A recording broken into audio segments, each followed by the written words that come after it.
Yo, we here, InvestFest 2025, and I'm actually sitting here with the queen of AI, Alicia Little. Yes, I'm excited to be here. Yo, Thank you. thank you so much for sitting down with me. How was being on a big stage and speaking about You know AI? what? It was amazing. The audience was amazing. Yep. The audience enjoyed it. So I had a really great time speaking on the stage. Oh Yeah. man. Now, like, you're the person that's like informing our culture what this AI thing is really about. And you're not shying away from it. You're making sure because you understand how important it is that Yeah. we participate in this. Right. Could you speak a little bit to like just this community that's here, how important it is for us to really get onto this AI thing? Right. I mean, here's the thing. We don't want to get left behind. There's Right. so many times where we see that we've been left behind. So we're like, this is our opportunity. This is our money opportunity. As we're at the early stages of AI right now. So I always like to tell our community, listen, you need to go in. You need to go in now, and you need to bring your family and your family members and those you care about and Yes. say, look, you have to pay attention to this. It's not a trend. We're in the AI revolution right now. This is a revolution. So pay attention, be in early, and ride AI all the way to the bank. Wow, that's amazing. I have this theory. I don't know. I'm still thinking it out, but it's about prompting. So when I'm interviewing somebody, there's a way I could ask them the question to where I could prompt them to get a response out of them. I could prompt them in a certain way to get a emotional answer, a inspirational answer, excited answer. Could you talk about how that correlates with AI and kind of how the human experience is kind of the same way as talking to the AI? Right. And when you're talking to the AI, there's different ways that you could talk to it. Yes. So I will say for someone just starting out, like start off with ChatGPT and go to that box where you'd enter the prompt, and there's a microphone right there and it's a dictate button. And with this, you could just do a brain dump and tell AI everything that you want. Like, oh, I need a business plan and I'm not even sure what the business is going to be about, but I'm supposed to be writing a business plan. Yes. Like just do your brain dump. Yes. And then when you're done with that, go to the beginning of the brain dump and tell ChatGPT, rewrite this prompt for ChatGPT for clarity and impact. And now ChatGPT will rewrite your brain dump that you just, talked about, and then it will rewrite it for you. Okay. And so now the prompt is even better. Yes. So now you can get more out of ChatGPT, just like how you can get more out of people when you're Yes. interviewing them. Yes. So then you're like, wow, now I really have a prompt. Wow. Look at it, see if you can edit it. And then if you Wow. want to take it a step further, like how you pull out like the real stuff from people, you say, now turn this into a mega prompt, MEGA, mega prompt. Oh, you said it one A more time? mega prompt. Mega prompt, Yeah. okay. I just tried it one day and it worked, and Wow. ChatGPT just did such a great job with it. And this will be a prompt that will take everything to the next level. It will rewrite it in such a way that when you then copy and paste that, open up a new window in ChatGPT, paste in that prompt, it's covering so much and so thoroughly, it's turned it into a great prompt. And you're like, what? Wow. So now you're just learning how to not have to be a prompt engineer, but to get the best out of ChatGPT. And it starts off with just a conversation, just a brain dump. You're just like walking value. Everything you say Thank and comes you. out of your mouth is Thank valuable. you. Real quick, could we speak? So I was thinking like data sets. Yeah. And with my platform being a hip hop platform, and so all day today and yesterday, I've been finding myself explaining to people like why a hip hop platform is at InvestFest. And in my opinion, hip hop is a part of everything. Hip hop is a part of fashion, economics, finances. It's like that's kind of what InvestFest, the root of InvestFest. That's why we resonate with it, right? I'm pondering how do I build my own hip hop data set? Because I feel like all of the interviews I've done in the past 10 years, that data, I think it's valuable in some way. Right. And how could I use that data in a moral way? How could I sell my data set to one of these big companies? Because I think the slang we use, the way we talk, all of these interviews, these hundreds of interviews I combined, can I turn that into a data set to sell to one of these big companies? Let's reframe it for just a Please. second. All right, yes. Because you have so much great content, create something for yourself Create that something for people myself. are now paying you to access. Okay. So why not take all of those interviews, pull all the transcripts from those interviews, and put them into a tool that people can go to and get their questions answered based on the interviews that you've done. And now you're building your brand. Your face is on that website. It's about you and your brand. And if they want to really get some deep dives into this type of content, that they come to your site to do it. So I would build my own tool if I were you, and I would start probably with the tool lovable.dev. So lovable.dev. But first, go to ChatGPT and tell ChatGPT your idea. And then all the stuff that you've got, be as detailed as possible. And then ask ChatGPT to create a design document for lovable.dev. And then it will create all the instructions for you that you're going to put into Lovable to create this amazing site that people can really benefit for and pay you a monthly fee for. And then that site, somebody might eventually pay you for the whole business. And now you're really getting a big dollar amount as you build your business. Oh, thank you for shifting my mindset on that, because I know I have something there and something of value, but like, just build it for myself, huh? Right. Yeah, build it for yourself, and then if your end result still is to get a great payday from it, you build up the monthly memberships, and then you have a game plan to sell it. Okay, good. Well, I got one last question. Okay. You know, hip hop, it's a vibe. It's a vibe, and you know, there's a word going around called vibe coding. That's right. Could you explain vibe coding to our culture, to our people, and why is it even called vibe coding, and the power of it? Sure. Now, here's the thing that I love about vibe coding. It's that I don't have to be a coder, you don't have to be a coder, but we can still create something amazing. And it's about feeling it with AI and using AI as your partner to be like, let's go, let's do this, let's build this, and you're excited about it. And then it builds it, and you say, wait, let's add this, let's subtract this, let's take this to the next level. And then you ask the tool, how can I make this tool even better? And it's like, here you go, here you go, here you go. The process of doing it is energizing. It is fun. And it's the thing that, like, to create a website, what we're talking about for you, might cost $30,000 if you hire a developer. But you can do it on Lovable for maybe $100 in credits. $30,000 to $100 is transformational for us.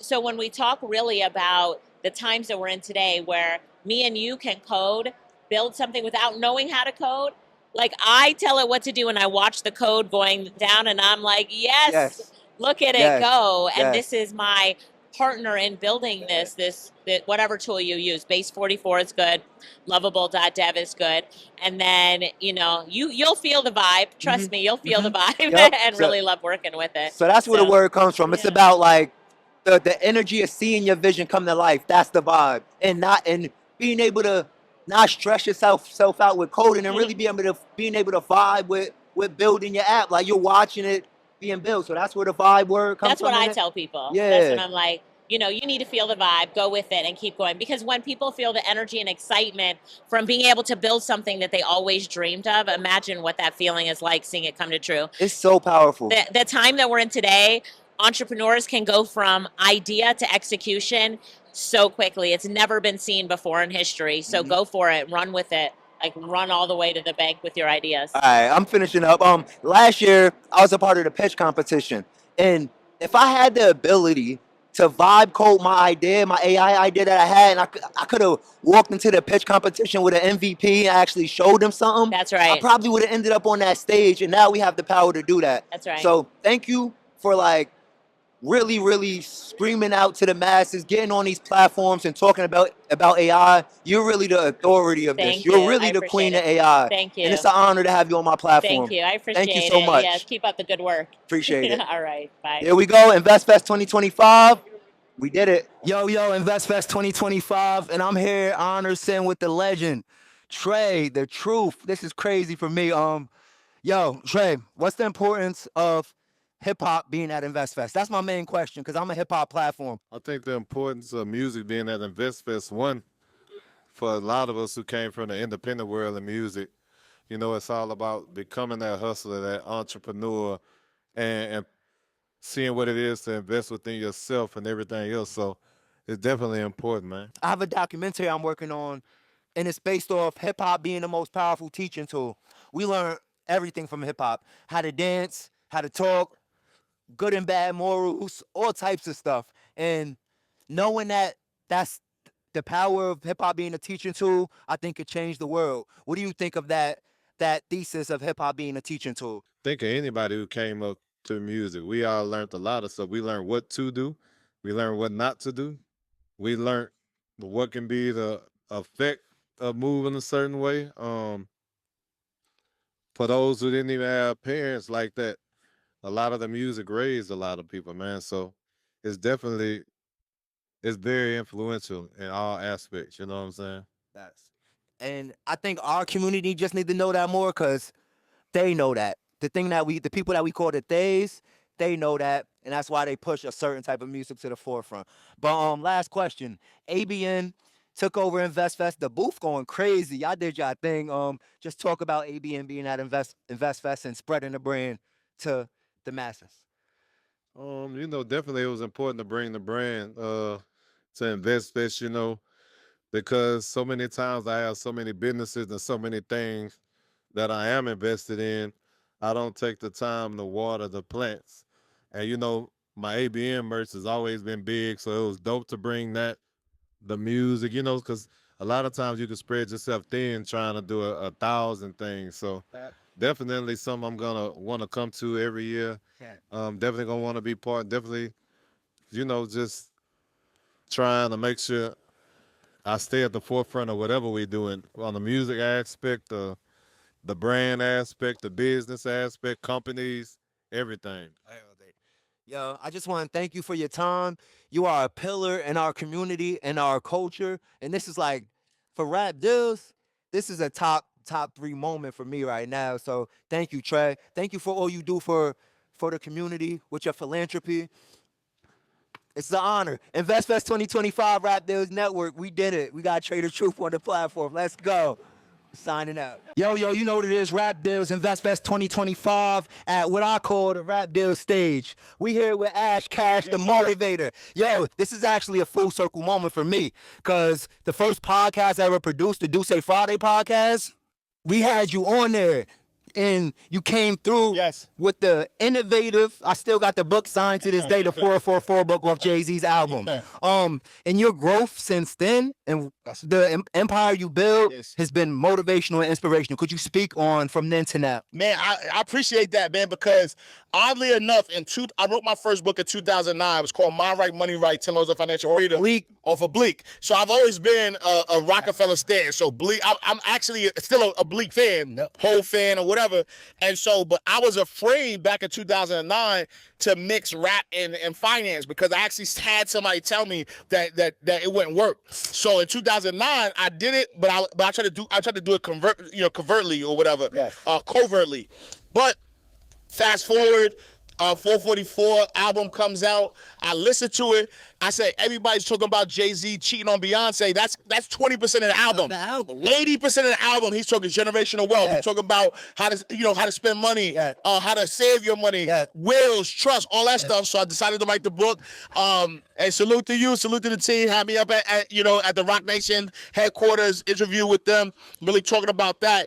I think that was the catalyst, and that was 2017, 18. So that was the catalyst that gave me permission to be me, who I was all along, because I saw how well the culture received it. The book did better than I thought it would be. I just thought it was a great idea. Let me just do it or whatever. But the book did better. It opened up so many doors. Success Magazine, Google, Yahoo Finance, like all of these mainstream media outlets were like, yo, this dude, this financial educator turned a rap album into a lesson. And I was one of the first people. I would have gone on record and probably say I was the first to do it. You know what I'm saying? Because I coined a phrase, hip-hoponomics. So I want to say that I'm like the founder of hip-hoponomics, where I took hip-hop and mixed it with economics and used it as a teaching lesson. And so since then, I saw the success of that.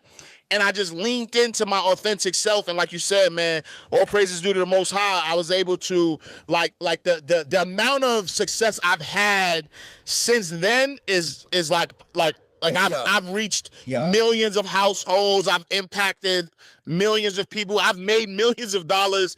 And it's all a blessing because, but the lesson in that though, and this is why I keep saying I leaned into my authentic self. The lesson in that is never let somebody else speak like cheat you out your spot. Never let somebody else tell you that you can't be you, because you are the only version of you. And if I would have not listened and I was afraid, right? I mean, I was afraid, but then finally I leaned into it. Yes. But all of the blessings that came after that came from me being my authentic self. So always make sure to be your authentic self. And since then, I've seen you almost every year at InvestFest. Yeah. You've never not been the person you are. You always show love, bro, even through all of the growth. But there's two things I want to say. Hip hop as a teaching tool. Yeah. So one of the things, I think most important things I'm working on right now is this documentary as hip hop being the most powerful teaching tool to our community there is. Yeah. And you knew that before I knew that. Yeah. But could you just talk about the translation and using hip hop as a teaching tool? Because like if you think about it, we could learn an album top to bottom, word for word. Yeah. From 3 listens. Yeah. That's something happening in the brain that allows us to memorize that.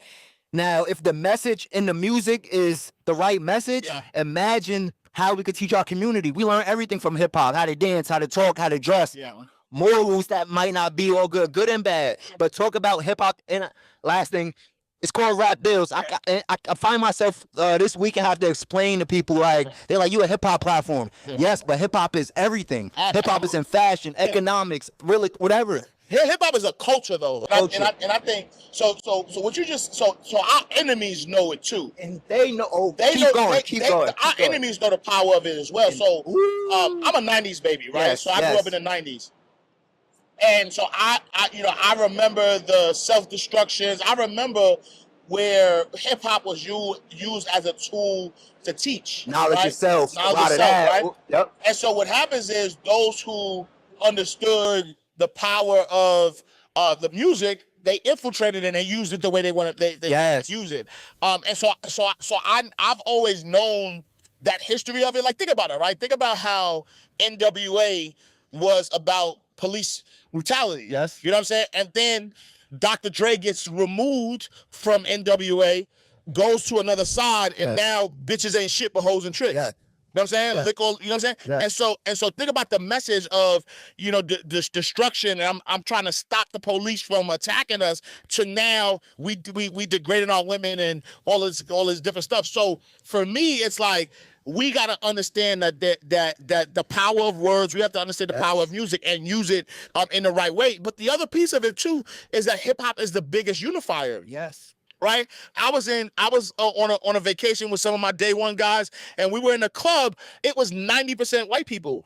The way when Lean Back came on, that's their song. Yes. That wasn't like they know it word for word as well.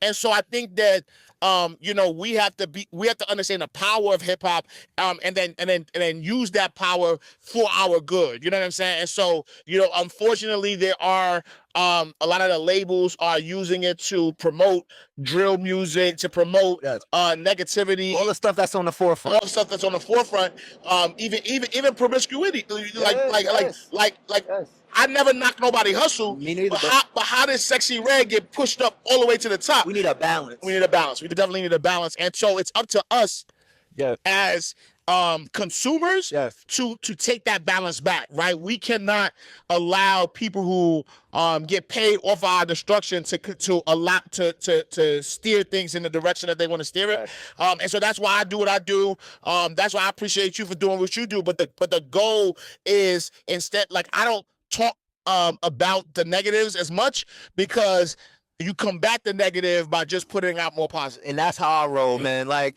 and the last thing I say, I don't want to take too much of your time, but when you gave me that book, I'm gonna be transparent. I'm not shy to say I didn't read a lot at that point in time. When you gave me that book and how you presented it and packaged it, it was the same cover as the 444 album. It just opened my mind up, and I read that whole book in a day. And it's like translation. So thank you. But think about this. Like, the old people used to say, put the medicine in the candy. Put the medicine in the candy. And so that's all I did. I was like, man, oh, y'all jacking this already? All right, so let me add to it. And then I've been doing it, man. So I've done that. I've done Making Sense of Kanye. I got Hustlenomics, which is a big book based on Nipsey Hussle, teaching vertical integration. Illmatic Investor with Nas. So I had a bunch of them that's been doing well, and I'm gonna continue to feed the culture as much as possible until it becomes trendy. I cannot make this documentary without you being a part of it. So after this, I'm gonna contact got you. For sure, for Hey, sure. that's because you're the epitome of it. Yes, sir. And it's powerful, and we gonna continue to pierce through the culture with our messages, man. Thank you, Ash. Locked in forever. Rap Deals, InvestFest 2025. Let's get it. Yo, what's good, world? Day 2, InvestFest, and I'm here with the one and only Nikki. What's happening? Chilling. How's your InvestFest going? How'd your panel go? Good. Well, I speak tomorrow, Uh-huh. right? But the environment and the people so far, fire. Yo, Just fire. I've learned so much from Nikki over the years. So first of all, thank you. Thank you for the course. support and the feedback that you give me if I send you over some content like, yo, how is this? Yeah. You always respond back, so I appreciate that. What was that one that you sent? It was a bar. Oh my God. All right, so that's actually what I want to ask you come about. on, talk about it. The content clippers. Yes. How important is the clippers to you in the content world? I think right now they're the reason why we know certain people. Yes. Right? They're the reason why we fall in love with certain brands because they're the introduction. So the clips is our appetizers. Yes. The long form content, that's the main course, Yes. right? So whether that's like long video, but without the clip, I wouldn't be introduced like that clip that you, I wouldn't be introduced to your brand if I didn't see Yes. that clip. Yes. I wouldn't have fully understood what you were Yes. doing. Appreciate So yeah, clippers are. I like the analogy that you said because I was, oh yeah, that was perfect. Like they're the DJs of the content world. Yes. Because you can look at the clip as the single, and the full episode of the content is the album. Yeah, That's what leads them to the. Listen, the way I sent that to like, I think I even sent it to him. I sent it to Oh, like mad people. I Like, appreciate that. yo, that one right there, it completely put a pin on it. Yo, I appreciate that. Can we talk about AI real quick? do it. So like, you're really at the forefront of this AI game. Yeah. You're constantly like spending hours and hours and putting hours into it to Yeah. learn it. The question I got is about prompting. Is prompting the most important thing to AI and learning how to use AI? So yes, but I look at it more in the sense of a conversation. Okay. Right? So because when people think of prompting, they get very overwhelmed, like it has to be like the right word, super detailed, all of that. When really our conversations is where the details comes in. Right. So I don't necessarily already like sometimes I'll have like a prompt whatever to give to other people. But for me, when I go in ChatGPT or anything of like Gemini, Claude, I go, hey, this is what I need. Like, I need you to act like this. These are some of the, like, if I'm doing like content ideas, Yes. this is what happened in my day. Let me tell you everything that happened in my day. Pick out 3 things out of my day that would be really good to expand on for content. Right. Right? Boom, boom, boom. They'll give me, I don't ever take it at face value. I go, Never. all right, cool. I like that. Let's break it even more down. I need a more hook. I need this. Yeah. So for me, I look at prompting as maybe the beginner starter point, like those icebreakers. Yes. Right? It's Yes. an icebreaker to the real conversation that you're supposed to have. Yes. And I love how you put that, because how I look at it is like, say we're doing an interview. Yeah. Me asking you a question, it's me prompting you to Yeah, answer in a they- certain way. So like, I feel like as an interviewer, I have the ability, if I want to get a inspirational answer out of you, if I want to get an emotional answer out of you, or if I want to get something viral out of you, what I say kind of prompts the person to give me the answer that I'm looking Absolutely. for. And using the right words, I could get that reaction out of you. So I kind of look at it in like a human conversation as Yeah. well, like with prompting, but I think that's super powerful. You being where you're at in content creation, Mhm. making it and being on the InvestFest stage for the past 4 or 5 years and all of that. What do you think was the leading thing that got you to where you're at? Is it consistency? Is it curiosity? Is it who you know? Is it being a likable person? Like, what got you? I think to it where was you're at? everything but the who you know. Okay. I don't focus because I'm an introvert, right? Alright. So it's not that I'm always outside shaking hands, kissing babies. It was the consistency in the content that I didn't know who it hit, but it hit the right people, Okay. right? And if you just continuously do that in your authentic self, like I'm me, like you, Yeah. this is the first time I was meeting. This is not prompt or anything like that, right? Uh-huh. But I'm the same way how I am online, That's right. how I am right a now, fact. right? That's a fact. That is rare nowadays. Yes. Everybody plays more of a character. And so by me showing up more on a consistent basis as just me, it attracted people who are like, yo, we need authenticity. because once again, it's rare. So for me, that's all I ever concentrated on. Like, yo, how do I feel comfortable enough of just being myself in a way that I feel like I can? So at first it was video. I'm working on writing, so my readers could get something too, and expand slowly but surely. But it's all through time. What I always say, at 3:47 in the morning, cold in your eye, if I had your audience ready to listen to you, what is the most natural way you can show up? Is it video? Is it audio? Is it picture? Is it written? People will say whatever they say. Okay, that's what you are consistent with every day. Right. That's where it's not going to be perfect, you know, but it shows the journey. Like, yo, I started here. Like, they can see your journey. Yo, I started here. Now I'm in InvestFest in my own booth. I'm talking so-and-so. I have all this content. So then next year, you're like, yo, if I want to do this again, maybe I'll get a bigger booth. Maybe I'll get positioned more in the front. Boom, boom, boom. But it starts because now you have countless of content pieces. Whether it's just you talking to the camera, with like he was going to create content without me or not. Okay, I just want to put that. That's going to be a fact. But it'll show the growth. And people appreciate the growth. I didn't focus on making it perfect. I focused on growing. Because like we did a live together, and I remember it was like last year, and I was promoting my streaming service. And I launched a streaming service like Hulu, Netflix. It failed terribly. And like it failed. But the amount of things I learned from launching that streaming service, because it was an experiment. It was an experiment. I never look at things as a L. Never. Right? Exactly. That's what I was getting to. Fail. Nothing like that. It's an experiment. We have to do these different experiments, collect the data, because now you have the data of like, okay, this is all that went right, but this is all that went wrong. That when I do this one, is going to be, I'm not going to do that no more. So it was a huge experiment that is just like, of course, there's some emotional situations that we'd be like, damn, like, because I had all the thought that this was going to work, where it's like, that was there to give you the tools to make whatever you have now work, I'm so grateful for it. Because now I finally got my successful show. Like the Stage 1 podcast, RAPDILLZ is going crazy. Just thank you for the support. Thank you for being such a pillar in the creative community. And feel me, this is our first sit down, but it won't be the last. Come on. I'm here for all this. And if you are not subscribed or anything like that, I don't know why not. This platform, I'm not even gonna say man, because what he's creating is different. Thank you. What this platform is about to change a lot of people's lives, about to impact a lot of people.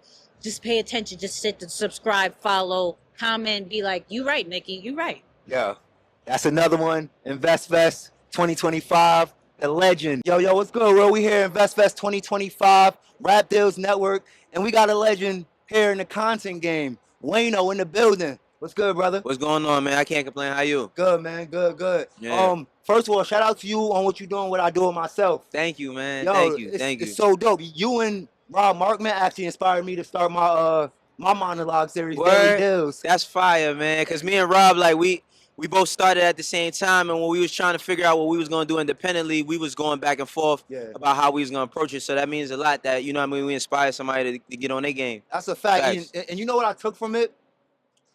The second I bet on myself, and I feel like you might feel the same way about this. Like we've been a part of a bunch of podcasts and shows, but the second we bet on ourselves and make a show that only takes us to make it successful, it go crazy. And like, so how do you feel about betting on yourself? Oh man, honestly, bro, it's like I just got tired of people telling me what to do. You feel me? Like I had you know, I being in media wasn't a dream of mine. So it's like, you know, I got an opportunity to be in it, and I was on a high level with Complex. Absolutely. And then it went from that to me being on Amazon, you know what I mean? And all of that went well. And then I just was like, bro, when everybody wanted to stop what they was doing with me, I still wanted to do what I wanted to do. So I invested way more money in the cameras than I needed to, and text and lights, and I had some people teach me, but then I really sat my ass down and taught myself a lot. So it's like, that's the best thing that you could do, but the biggest ingredient is consistency. Yes. You know what I mean? Because a lot of us want to do something, but are you willing to do it every single day, even when you tired? You know what I'm saying? That's what I be doing, man. Like, it be days,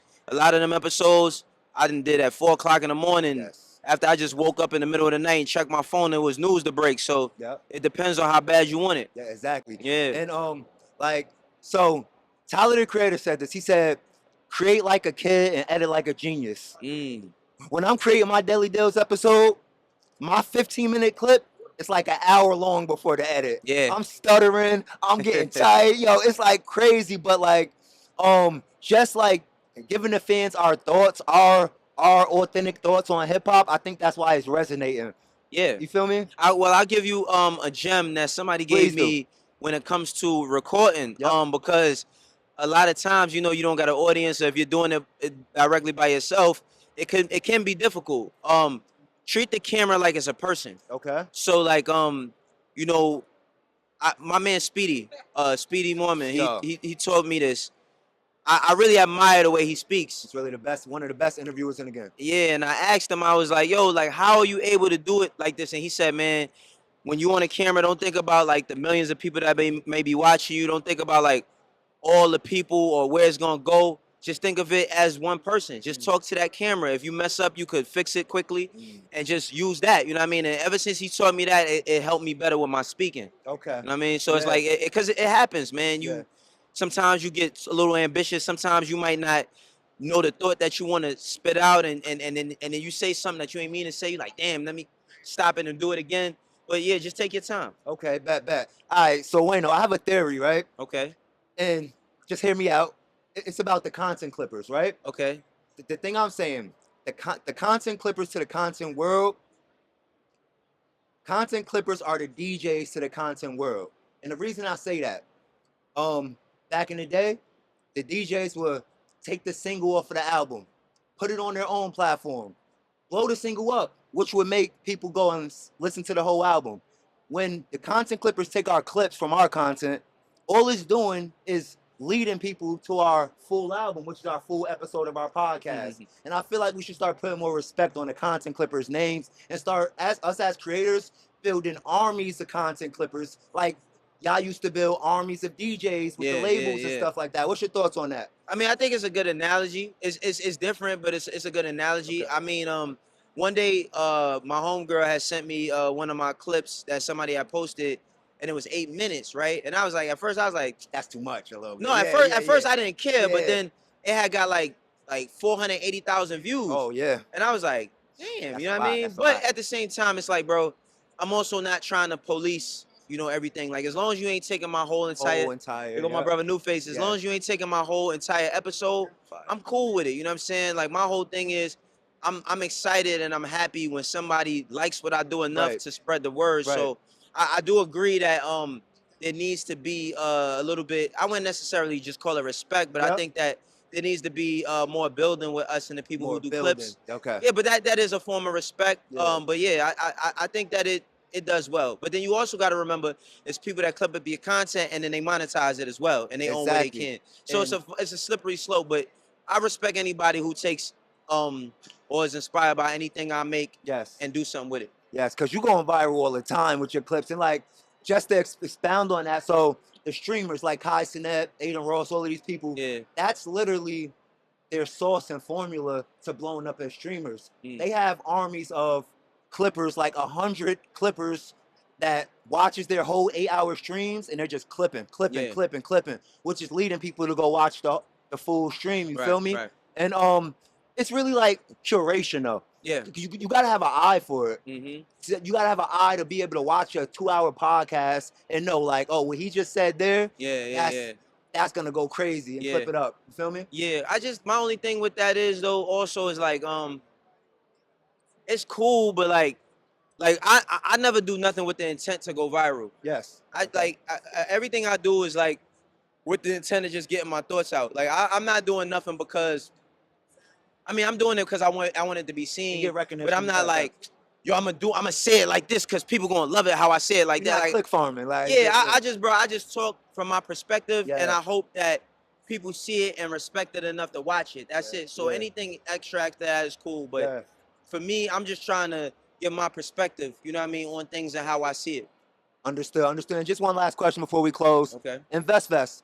You know, RAPDILLZ is a hip hop platform, and I've been finding myself the last 2 days kind of explain to myself like why rap deals at InvestFest. And then I caught myself like, feel me? Rap and hip hop is a part of everything, especially InvestFest. It's the root of why we resonate with Earn Your Leisure. And so we're supposed to be here. What's the importance of hip hop and hip hop figures like yourself being here at InvestFest? Oh man, I mean, for me, bro, when I got here earlier today, my passage isn't ready. A young man came up to me and we started speaking, and he asked me what I did. He didn't know who I was. He asked me what I did, and I told him, and I asked him what he did, and he told me, he said, I'm 20 years old, and I work at Chick-fil-A, but in about 3 years, I'm gonna own one. Fire. And I told him, I said, yo, that's special because when I was 20 years old, I wasn't thinking about owning nothing but the day. And then a young lady, I was talking to her, and she didn't know who I was, and she asked me my story, and I think like for me to just be able to be here and share my story, even though for these, yo, listen, one of them, both of them, I got sneakers older than them. You know what I'm saying? So like for me to be here and talk with the youth, and even if they don't know me, to just connect with them, man, that's what's important. Yeah. Like right now, bro, like I'm thinking about the grandfather I'm gonna be one day, and the information or the relationships that I'm gonna retain here. Like that same young lady that I met that was 21 years old, in 20 years, when I'm 60, I'm 42, or I'm 62, and I might got a 20-something-year-old grandkid, she might be employing them. And she might remember that the conversation I had with her might have been a little bit of the kick that pushed her over the edge. Facts. So it's like, Facts. I'm here to be here with the youth, man. I'm here to learn. I don't come from no place of arrogance. I come here to learn. I come here to share. So for myself being in hip hop, you know, hip hop is the foundation of who I am. I think it's just important for us to come into spaces like this with absolutely no arrogance, and come here to connect and learn, man. Every other culture does it. It's time for us to do it more. Yes, exactly. And I just want to salute you as we close it out for doing what you do at a high level, but doing it with the integrity that you do it with. Thank you. We ain't got to speak on the ones it needs to be them because it has to be a balance, but you're a part of the good side of the balance of hip hop media, bro. And you're an inspiration, and it's an honor to have you on my platform. I appreciate that, man. Thank you. Yo, enjoy the rest of InvestFest. Thank you, bro. 2025, let's go. Wayno, the fucking legend. You kidding me? Let's go. Rap deals. Yo, InvestFest 2025. We here. Rap deals here at InvestFest. It's only right. I have the legend Graf on the platform. Yo, Graf, just to start off, because I found myself explaining to people like, oh, you a hip hop platform. What's your purpose of being at InvestFest? To where hip hop is a part of everything. We culture. We culture. We fashion. We finance. Whatever you want to call it. Absolutely. What's the importance of? Because people gonna follow along. You, Trader Truth, and a few others. Us being here. Right. What's the importance of being in these rooms like InvestFest? I feel like anywhere black faces are collectively trying to level up, scale up, and create community and work together, I need to be in that room. I need to be a part of that. Right. I went around to all these booths. I'm supporting everybody black.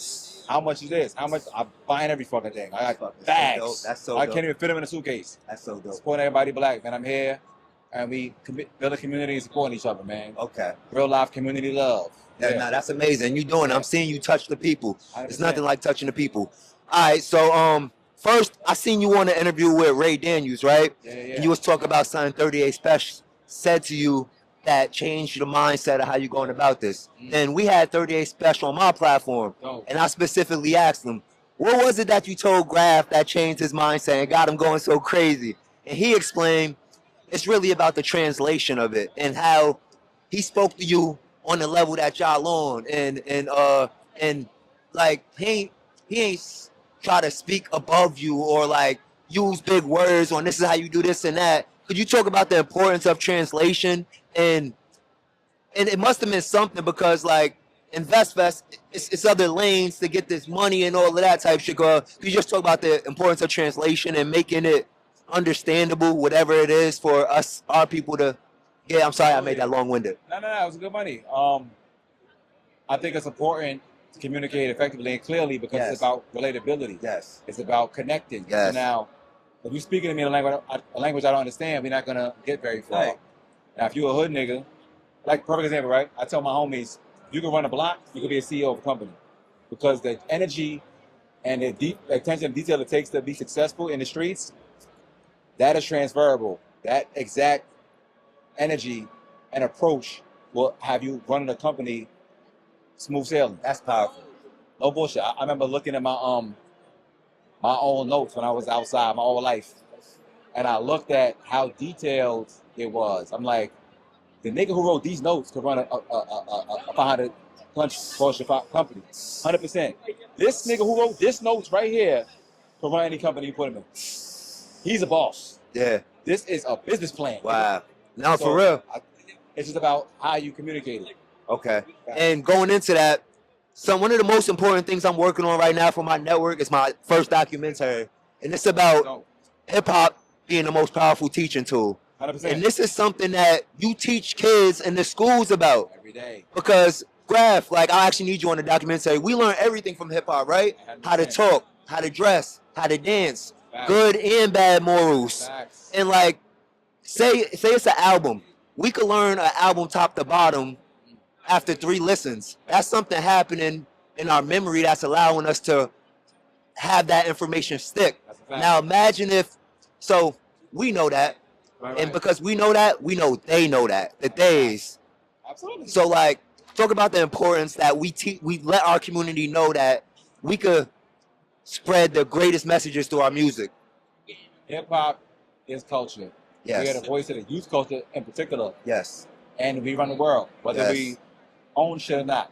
Sad part is that we don't own the things that we promote. that's why we here. Facts. Long story short, we are the most powerful culture and movement on the earth. On the If earth. we don't touch it, it doesn't move.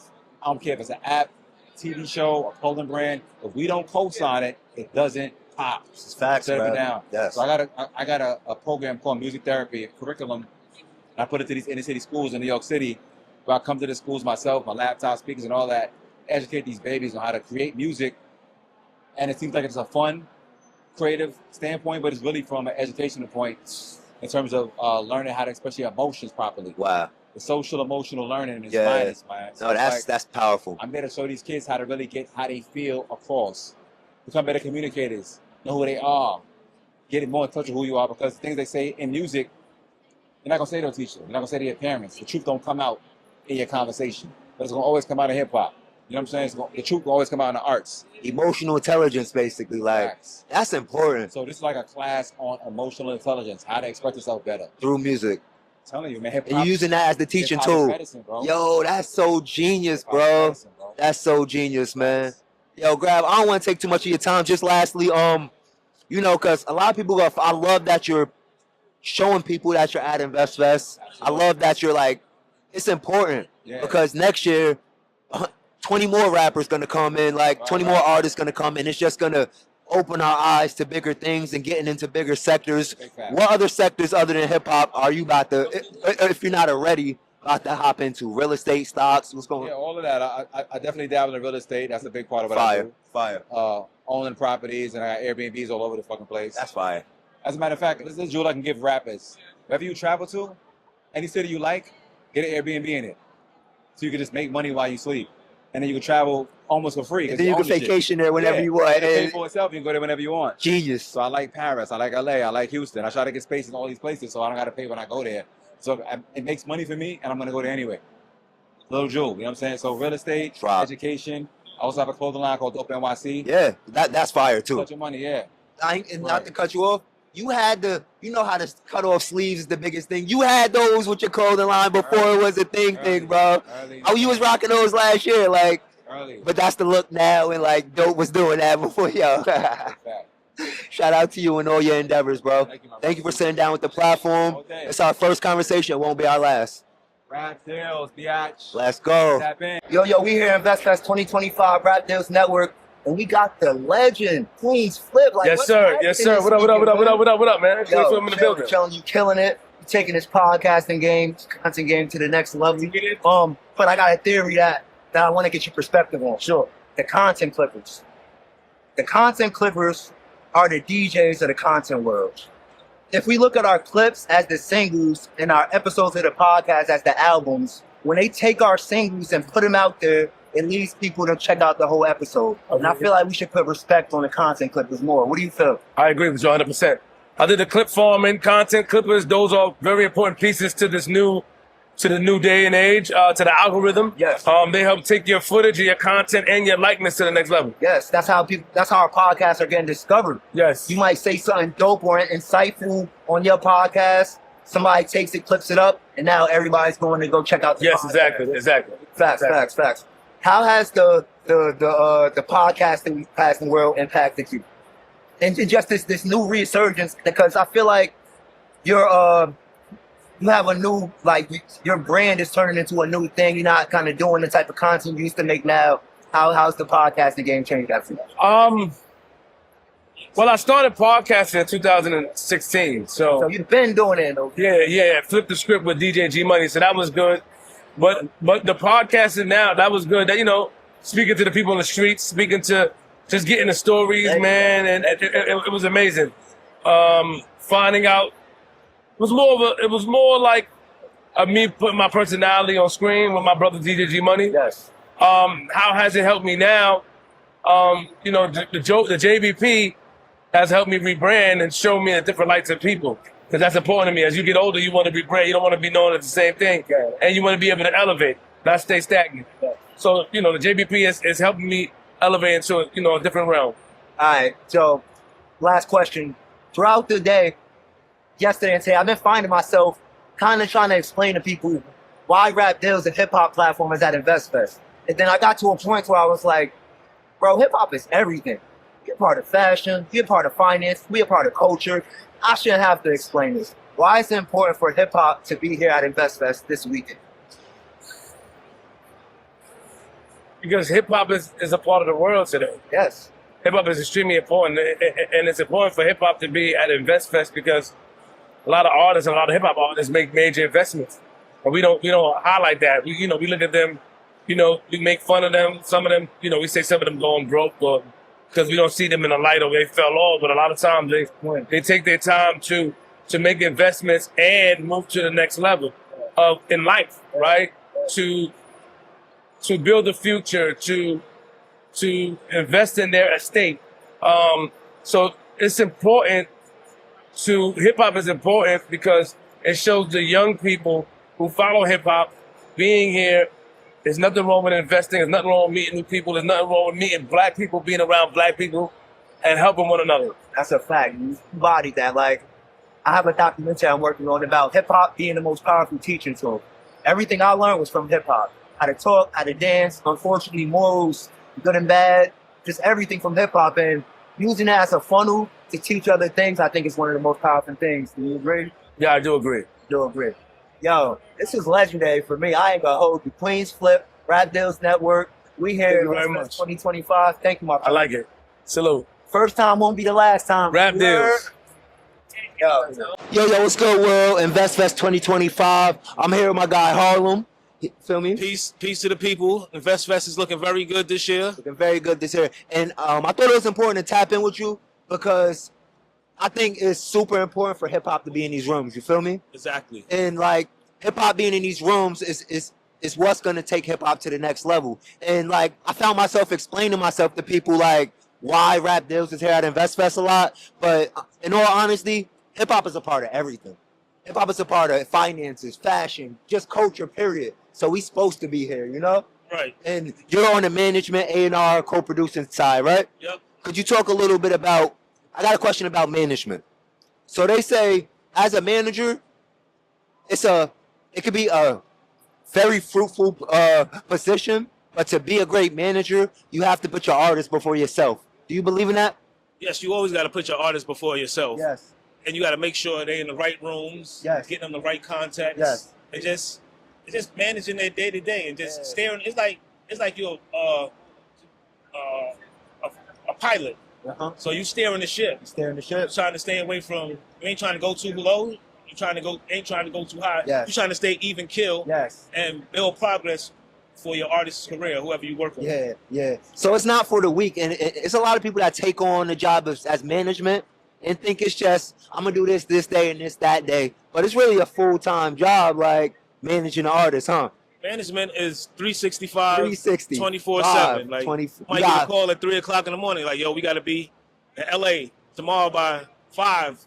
Got to look for the tickets. $100,000 call. You got to pick that up, You got to right? pick that up. Facts. So I'm from upstate New York, Albany. Okay. That's why BSF is so important to me. And Benny been on our platform. I see you got the chain on, and just them as a collective, they showed us it was possible upstate. You feel me? They Buffalo, we Albany, but it's still upstate. Could you talk about the importance of like seeing is believing and having those people from these small cities to see them do it, and what the effect that has on a small city?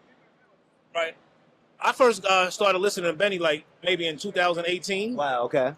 And I identified with him. I was like, if I ever met this guy, I can help him with some stuff that he got going on. Yeah. And then somehow we met, Yeah. and the rest of the history. That's been Fire. running around with him, Fire. tours. We about to go on tour on October 9th. Nice. Got about 15 cities. Wow. But nah, it's like they started from the ground up. Yeah, absolutely. And they're laying the blueprint to show people that it can be done from a small town. You just got to believe in yourself and stay consistent. Yes. That's the biggest thing with music. You got to stay consistent. Okay. Like you got to sometimes cut off family, and you got to focus if you're trying to get somewhere. And that's what Benny did. Yes. That's what West Side Gun did. Yes. That's what Conway did. Yes. And that's how Griselda's strong to this day. And as far as Black Soprano Family, Benny started that like in 2012. Yeah. But we really started picking up steam like 2019 and 2020. Okay. Like we done dropped maybe at least 20 albums since then. Numerous artists too. Numerous artists. Shout out to Rick Hyde, El Camino, Sule, Fuego Bass, Flames OT the Malik, Real. OT the Real, Yeah. Young World. Let's go. Like I honestly say like Black Soprano Family got one of the best rosters in hip hop. Not only is it one of the best rosters, it's a stamp that you get that actually means something. Right. That can actually, like, you got to be proactive as an artist, and that's the thing I'll say about the BSF artists. They're proactive, and I know that the team and the label supports whatever they do, but they doing the work themselves a lot Right. too, but they got the stamp, a stamp that's strong, that's getting them into any room they want to be in. So you guys are doing it the right way. So salute to y'all, how y'all doing that, man. Like Word. a lot of artists approach me to manage them, but then when I look at the stuff they got going on, I'm like, you don't even need a manager yet. Yeah. Like you Yeah. got, like you don't need a manager because like you just want to use me for my resources. Yeah. Like Right. put in some work. You got to make me a believer for me to Yes. even want to help you. Yes. Yeah, I'm sorry. Could you expand on that a little bit more? Because people think, all right, I signed to BSF and they gonna blow me up. No, it's not. It's not about that. It's a partnership, right? Right.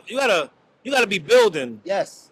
To even get BSF's attention, you got to be building and you got to be self-sufficient. Yes. Like a lot of our artists are self-sufficient. Yup. You got to be self-sufficient in this music because nobody's going to do it. It's your career at the end of the day. Exactly. A manager can only tell you and guide you, but so much. But you are the one who's gonna have to execute that stuff. Yup. We'll help you execute it behind the scenes, Yup. but a lot of artists miss that, the execution part. They would have all these ideas, but you got to start small. Some Yeah. artists want to start right here. Like, nah, you got to work your way up because you don't want to start here, Yeah. and because there's no way to go but down. Yup. So you want to take the music step by step. Yep. And understanding the value of a cosign. Once you got that cosign and you're allowed to be in these rooms, it's about how you network. It's about how you shake hands. It's about how you about knowing how important each fan is that you have. Like there's a thing I tell artists to where it's like you don't need 100,000 fans. You can have 1,000 core following fans, and And that you could can live almost off that. you can live off of that for the rest of your life. Exactly. 1,000 fans. Exactly. And a core 1,000 to where if you drop a T-shirt and 800 of them buy that T-shirt, you living off of Right. it. You in You feel me? business. Exactly. business. You're in Exactly. Last thing, we at InvestFest. The theme of InvestFest is AI. Are you using AI in your business in any way to help move forward? What you got going on? Well, right now I'm building a team with some people that know AI. Yeah. Because I have several businesses. Yes. Not only do I manage and A&R and co-produce, I have a clothing line called Zone and Lifestyle, Dope. Michael Scorpio, Okay. and I also have a vodka company called Bombade Lemonade Vodka. Wow. We in about 250 liquor stores in Georgia, Wow. 10 states. We've been in stores for 10 years, Oh, that's crazy. and I'm about to release a kids coloring book in a couple months. Nice. Diversify, bro. You Salute gotta on that. diversify your portfolio Yes. because you need many sources of income Many. in today's world. Yep. What we got going on. Yep. But I want to thank you for having me. Yo, thank you for being here, bro. Yep. Let the people know where they can find you. You can follow me at Mr. Harlem Zone, Yep. Zone and Lifestyle, Black Soprano Family, Bombay Vodka. We all on Instagram, so those are the pages. Peace to the people. Peace. Thank you for being on RAPDILLZ 2025. Let's go.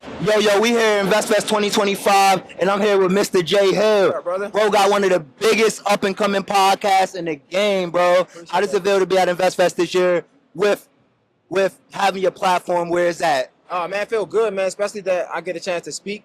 I get a chance to like have my podcast on the stage, even though it's a small stage.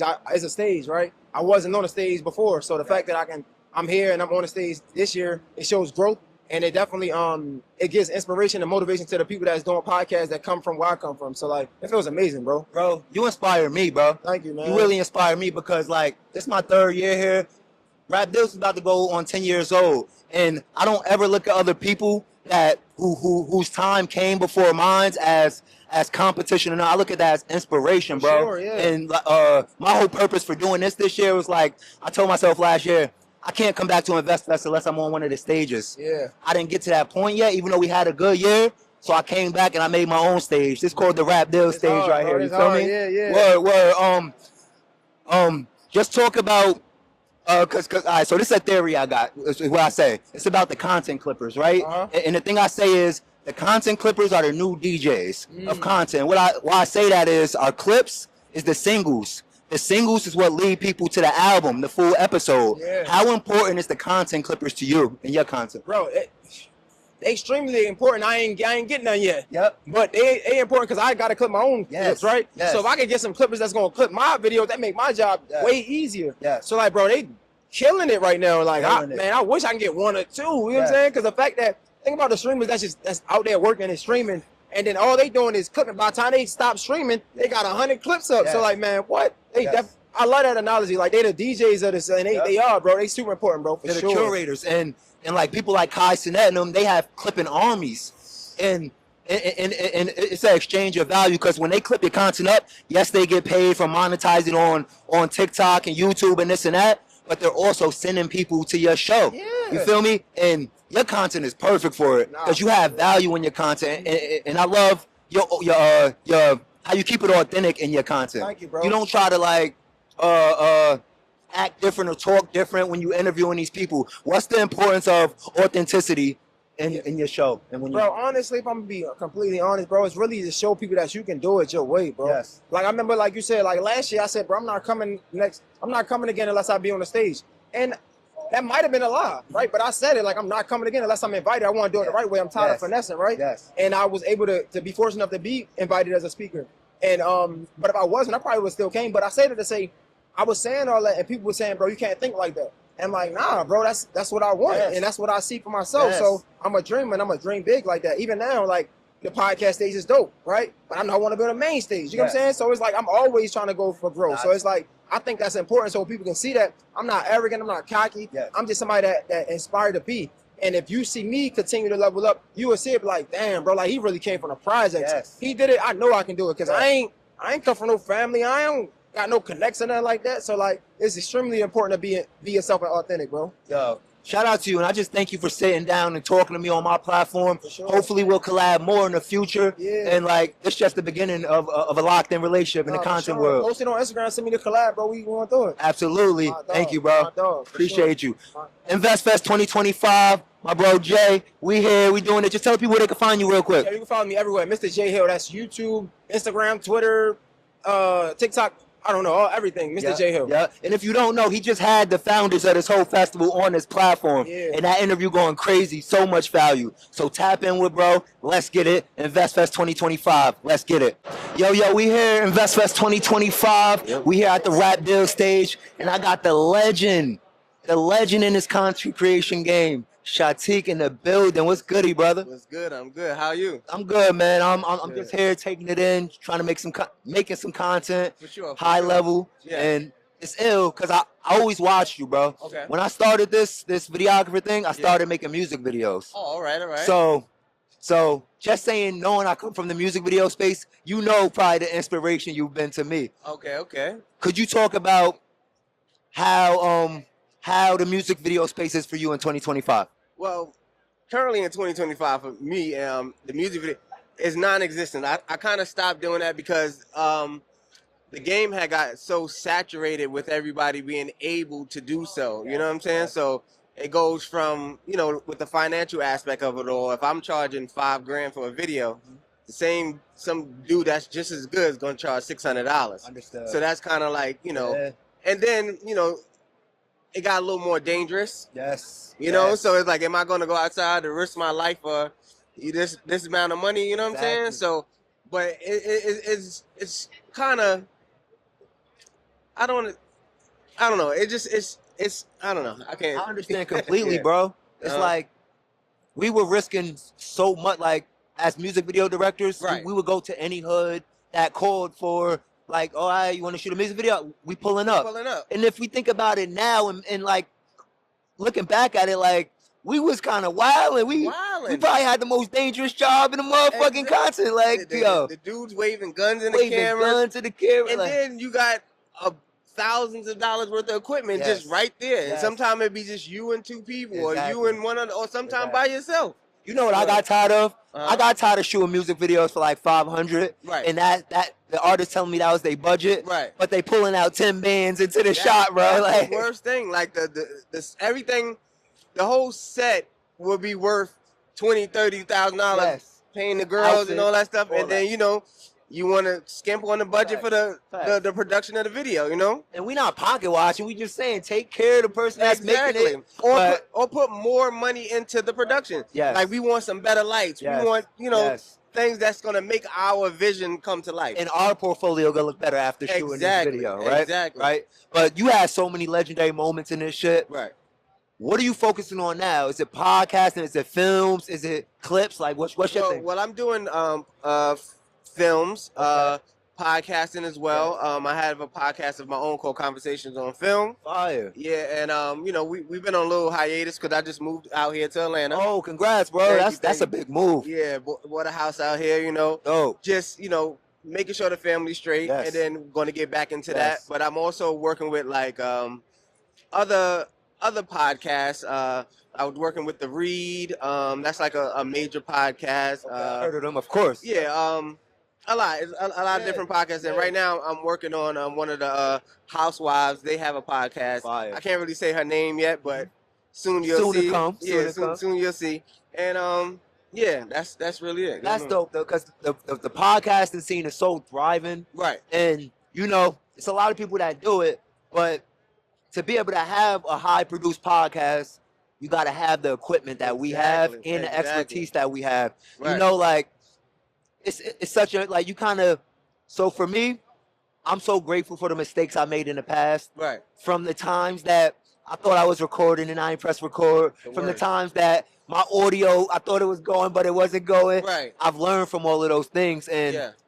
for you to hire somebody, for somebody to hire somebody for their big production like that, podcasts are shows, period. Mm-hmm. Exactly. Like, we call them podcasts, they're full production shows. And nowadays, I was just telling somebody the other day that people that want you to hire you to do it, they look at it as, oh, you're just doing a podcast. It's like a whole TV show. So they try to kind of degrade the work and you know, like I'm seeing all the cameras, you got all the Sonys. This costs money. This ain't like, you know, for It's play. just for play. Exactly. It That's ain't a for fact. play. So, you know, we giving them TV quality stuff for a podcast. Yes, So yeah. yes, yes, yes. Mhm. All right, so that's dope. You out in Atlanta now. You about to Word. start the podcasting thing. That's legendary. Just your brand. Okay. You've built up a brand just by which of your name Right. for so long. Right. And I've had a thought. I'm going on 10 years of building rap deals. sure. And sometimes I feel conflicted because I didn't know if this 10 years I spent building my brand, if it was the wrong thing, building a personal brand. Mm-hmm. Because it's like, I can't really have an exit plan with it having my name in it. I can't sell a production company for $1 billion. And Right. so how do you feel, because you have one of the most famous personal name brands, just Right. Shatik, everybody knows that. Right. How do you feel about that part of So it? initially, when I first started doing from music, when I was doing the music thing, you know, it was produced by Shatik. You know, everybody knew me for that. And then it was Shatik, the producer of films, right? And then, you know, I had people that was working for me, and then it kind of felt like it was like they weren't putting they all in because it's my name. So that's when I changed it to Beats on Film. And it's something that everybody can, you know, be a part of and represent. It's just not one person. You know, not everybody could be a Tyler Perry or things like that because especially in our culture, our people start to feel like they don't want to be less than. You know what I'm saying? So they don't want to just represent one person. They want a movement, which I get. You know what I'm saying? So it took you a while to understand. Exactly, that. exactly. And I switched it over and made it Beats on Film. So and if it came to an exit plan, it's easy to do because it don't got your name on it, correct? Exactly. So if I wanted to sell Beats on Film to whomever and do whatever, it can just be moved around. Facts. But this is family. This is for my family. So. Last question, because I know we don't got that much time. Catalog. Okay. You know, you're on the producer and the production side as well, but all of these music videos you shot, they're technically considered a part of your catalog too, right? Yes, in a way. And if somebody wants to use them, they also got to, in a documentary and this and that, they got to go through you to get that raw footage to do this and all that and do that. Definitely for the raw footage. Yep, for the raw footage part. Yeah, for the raw footage. Okay. You know, as a DP or director, if they didn't sign no work for hire and Netflix want to holler at me about this footage, I can give it up. You know what I'm saying? I had some footage in a Netflix documentary that they used without my permission, but you know, I learned because it was from the sequence that I sold to the artist. They can use it from whatever. You know what I mean? So interesting. Yeah. But even with you starting your podcast, and I know you got hard drives with footage that was besides the music video that was happening when the music video was over, and these things are so valuable to people that's not here no more, all types of stuff. And that catalog is just as valuable as these music catalogs. Right. And you know, and as you build your podcast network bigger, that catalog is gonna get bigger. Right. And people are gonna want that catalog. For sure. And what's the importance of catalog? Last question for you. Catalog is just having it's like it could be residual income, right? Like I'm coming from the music world and I've had some success in the music world where I have residual income. The same thing with the catalog of footage. Like the other day I was looking through my drives and I did something for Chinks, God bless the dead. And I got so many, you know, outtakes and like Wale was there, French Montana, all this is, you know what I mean? So I got so many of that type of stuff. In the same day, I remember shooting him and Fred the Godson. Wow. The same day. And I have all of that. So history, documented. Word. And I was just watching an interview with Ralph McDaniels. Right. In his catalog, he was talking about it. It's like, this shit is so valuable. It's like, I gotta just figure out what to do with it. But yo, Shatik, thank you so much for sitting down. This is actually like a bucket list moment for me as a music video director, videographer. Thank you for your time, bro. No doubt. Thank you for having me, man. For real. We locked in now, though. All right, for sure. Let's go. All right. InvestFest 2025, RAPDILLZ Network. Let's go. Yo, what's good, world? RAPDILLZ InvestFest 2025, and I'm here with Desi, the founder, the owner of Omni. Yo, your booth is fire, by the way. Shout out to you. You got your team out here. My team. They did their thing. And y'all making noise around this, and y'all vibes is up, and it's there. I love that. Thank you. So it's yours. Thank you. Appreciate that. Tell us a little bit about the brand and how it came about. So by Omni Beauty, I started working on it about 10 years ago, honestly. And I was just kind of like researching and going through ingredients and things like that. I'm a hairstylist by trade, 20 plus years in the industry. I'm just looking young.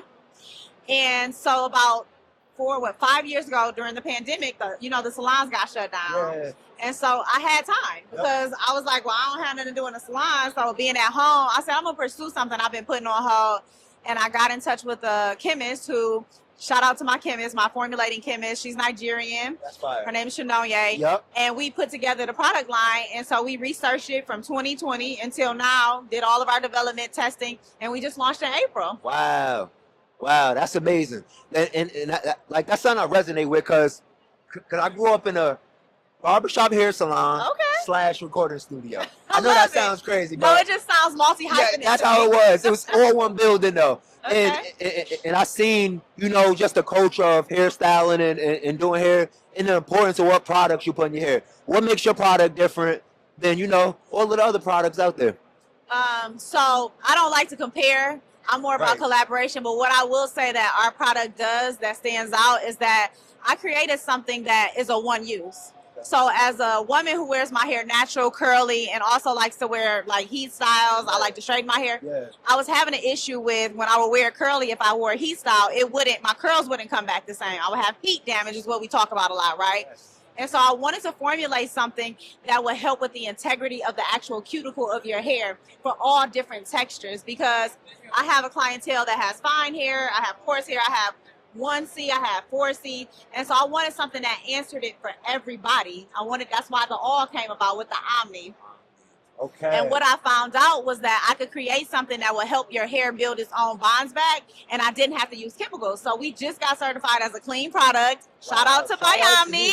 That's different. You don't see that a lot. That's fire. Because black women suffer from fibroid tumors, Yep. ovarian cancer, Yep. breast cancer, and a Yep. lot of that is coming from the chemicals that we have access to from hair, Yes. skincare, Yes. and all of that. So Yes. that's how we really did it. Wow, that's amazing actually to have that. It's very important. My wife is big on that too, what products she use. Yes. But because we're at InvestFest, and you know, most people start businesses with an exit plan, some people don't.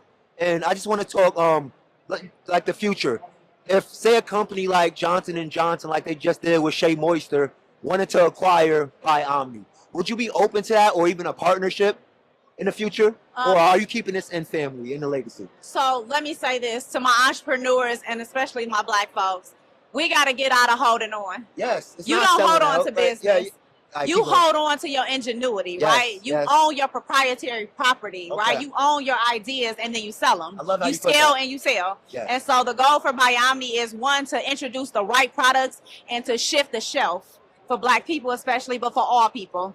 And then the next thing is, in the business side of it, is to scale it and then sell it. But Yes. what I'm doing is I'm creating the cursor for the bigger companies, so Yes. they're not putting chemicals in my community anymore. Right. So that if they, or when they acquire, it still holds the integrity of the That's product it. it is.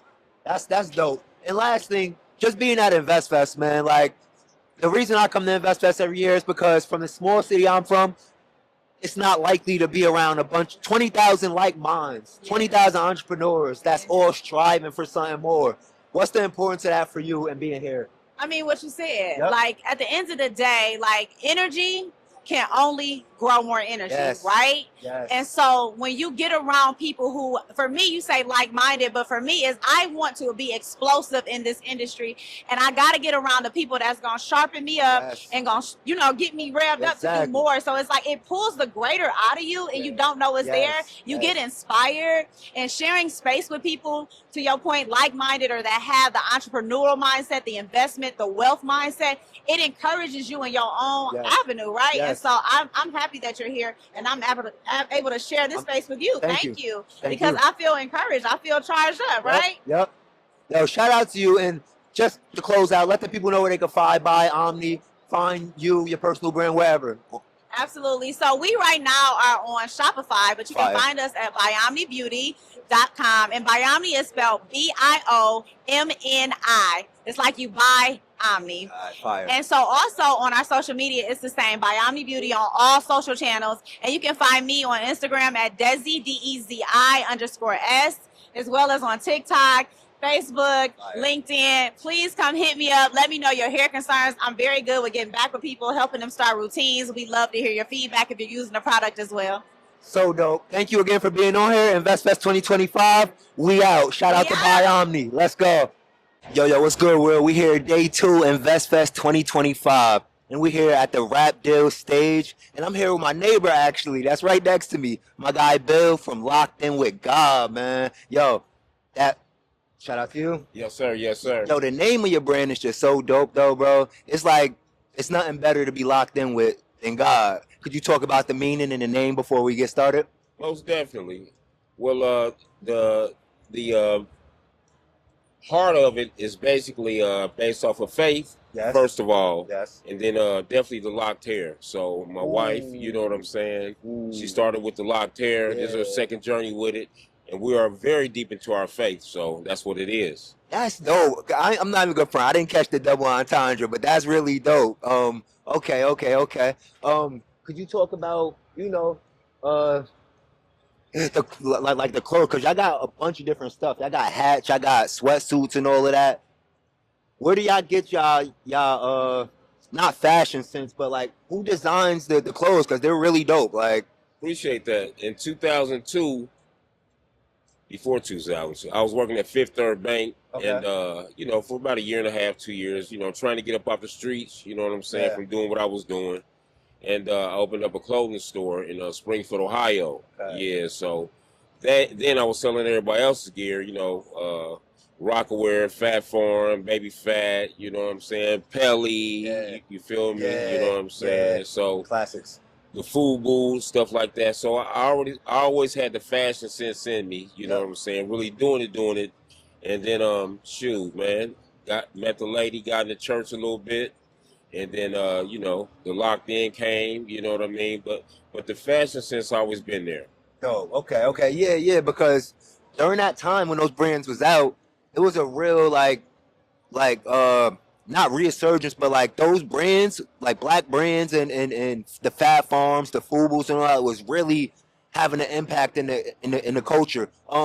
Why do you think it's important? Just one last question before we end. Why do you think it's important to be at places like InvestFest? Because for me, like, so I'm actually from a small city, Albany, New York, and it's very hard to get in a room of a group of people like minds, of people that want better for themselves, people that's into entrepreneurship. So why is it important for you to come from Ohio to Atlanta to InvestFest to be around this energy? Well, first of all, the energy and to be around it. First of all, you know, in order to do better, you got to be with better. You got to see better. You got to know better. So I'm grinding in my city, my state. Right. Dayton, Ohio. What's up with it? Much love. Yep. Rap, Zap, Roger Trotman, you know what I'm saying? Yeah. A whole bunch of other guys I'm probably forgetting right now, but those two are felt around the world. So, you know, I want to do better for my community, and I can only do so much at home, being with my home people. No disrespect, I love y'all to death, you know what I'm saying? But I got to bring something back. Yeah, we got to go so we can bring it back. We got to go somewhere else. Exactly. And InvestFest is what it is. You know, you got marketing, branding, funding, real estate, business lawyers, trademark lawyers, media guys, you know what I'm saying? Black-owned media. The white man own the media. Yep. We got RAPDILLZ right there. He owns his own media company. 100%, that's a he fact. controls what we listen to, Yes. what we hear, what we see. Yes. You know what I'm saying? So it's important for me to come down here, get bigger, get in rooms with millionaires, multimillionaires. It's probably a couple guys in that backstage back there that's on their way to that Billy. So, you know what I'm saying? Let's get to it. Let me grab something here of motivation, of information, and get it back home. Yes, you killed that. And last thing I say is, like, if you're in a room full of millionaires, you'll most likely be the next millionaire. Like, and that's what they say. You are who you surround yourself by. So that's what I try to do. Keep myself. It's not even really about the money. It's just about the frequency of the person or the people that I'm around. You know, because I dream big and I love my city, but the way I dream, people look at me like I'm crazy. You feel me? But I feel you. When I'm around people like you and other people that's in this building, it's like, oh hell yeah, heck yeah, that's what I'm talking about. That's how big we taking it. You feel me? Yes, sir. Yes, so, sir. yo, Bill, locked in with God. Thank you for sitting down with me. Thank you for bringing the good energy and being my neighbor and all of that. Like, and let's keep this shit going. So real quick, can I give a couple Yes, shout outs? yes, absolutely. So first of all, shout out to RAPDILLZ. Thank you. Big time. I'm telling you. I seen the setup.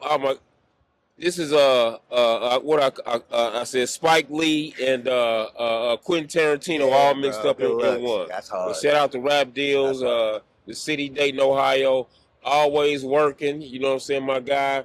Twin, my dude. How about the Raimis? The Brown family, of course, and don't forget, locked in with God. Facts. Yo, we locked in. God, let's go. Yo, what's good, world? We had InvestFest 2025, RAPDILLZ Network, and I got my guy Jack Dance from here. And we chopping it up, and we realize how connected we are. This shit crazy. Super connected. Super connected. Yo, Jack Dance, let's talk about this podcast world, because you doing your thing in it. I'm growing, kind of doing my thing in it. Yeah. How's the podcast game taking you to the next level? Well, I mean, coming from a musical background, I didn't really expect to dive into this world, to be totally honest with you. When I moved to Atlanta 3 years ago, I saw Ray a couple of times. Ray Daniels. So that's the podcast I'm affiliated with. The God Show. Ray Daniels referee. Yeah, I know So Ray culture Daniels. referee. Facts. And they call me Burgundy Jack, the Queensiest, like the Queensiest. Okay. Because all I talk about is Queen shit, right? Yeah. So anyway, I was gonna get you an interview with Benny the Butcher Manager right there, but okay, cool. So anyway, so it's just so interesting, like how media has always been a big part of hip hop. Right. When you think about MAGA, but it was in a different medium at that time. When you think about the Source Awards, you think about Source Magazine started with print. Then you had the awards, and then as things went on, World Star Hip Hop, allhiphop.com, all these different things. Wow, so I just think that the evolution of where entertainment is going, like everyone is not just fixated on being a musician. Now you have to be really a multimedia company. You have to be able to do, if you do music. You have to be able to do video. You have to be able to do some type of short form content, skits, whatever you need to do to keep yourself hot. So, so to answer your question, like, this has just been like a real learning experience for me, and I'm just grateful to be here and to be able to like help, and now not be on the outside looking in, but be on the inside looking out, and lift brothers like yourself up and say, hey, I know you, I know your family. That's what we doing. You know what I'm saying? And you're becoming a figure in this game. So I have a theory, and I want to get your opinion on it. A theory, a thesis, just an outlook on podcasting and clipping. So the clippers, right? Right. The people that take pieces of our podcast, clip it up, put it on a platform.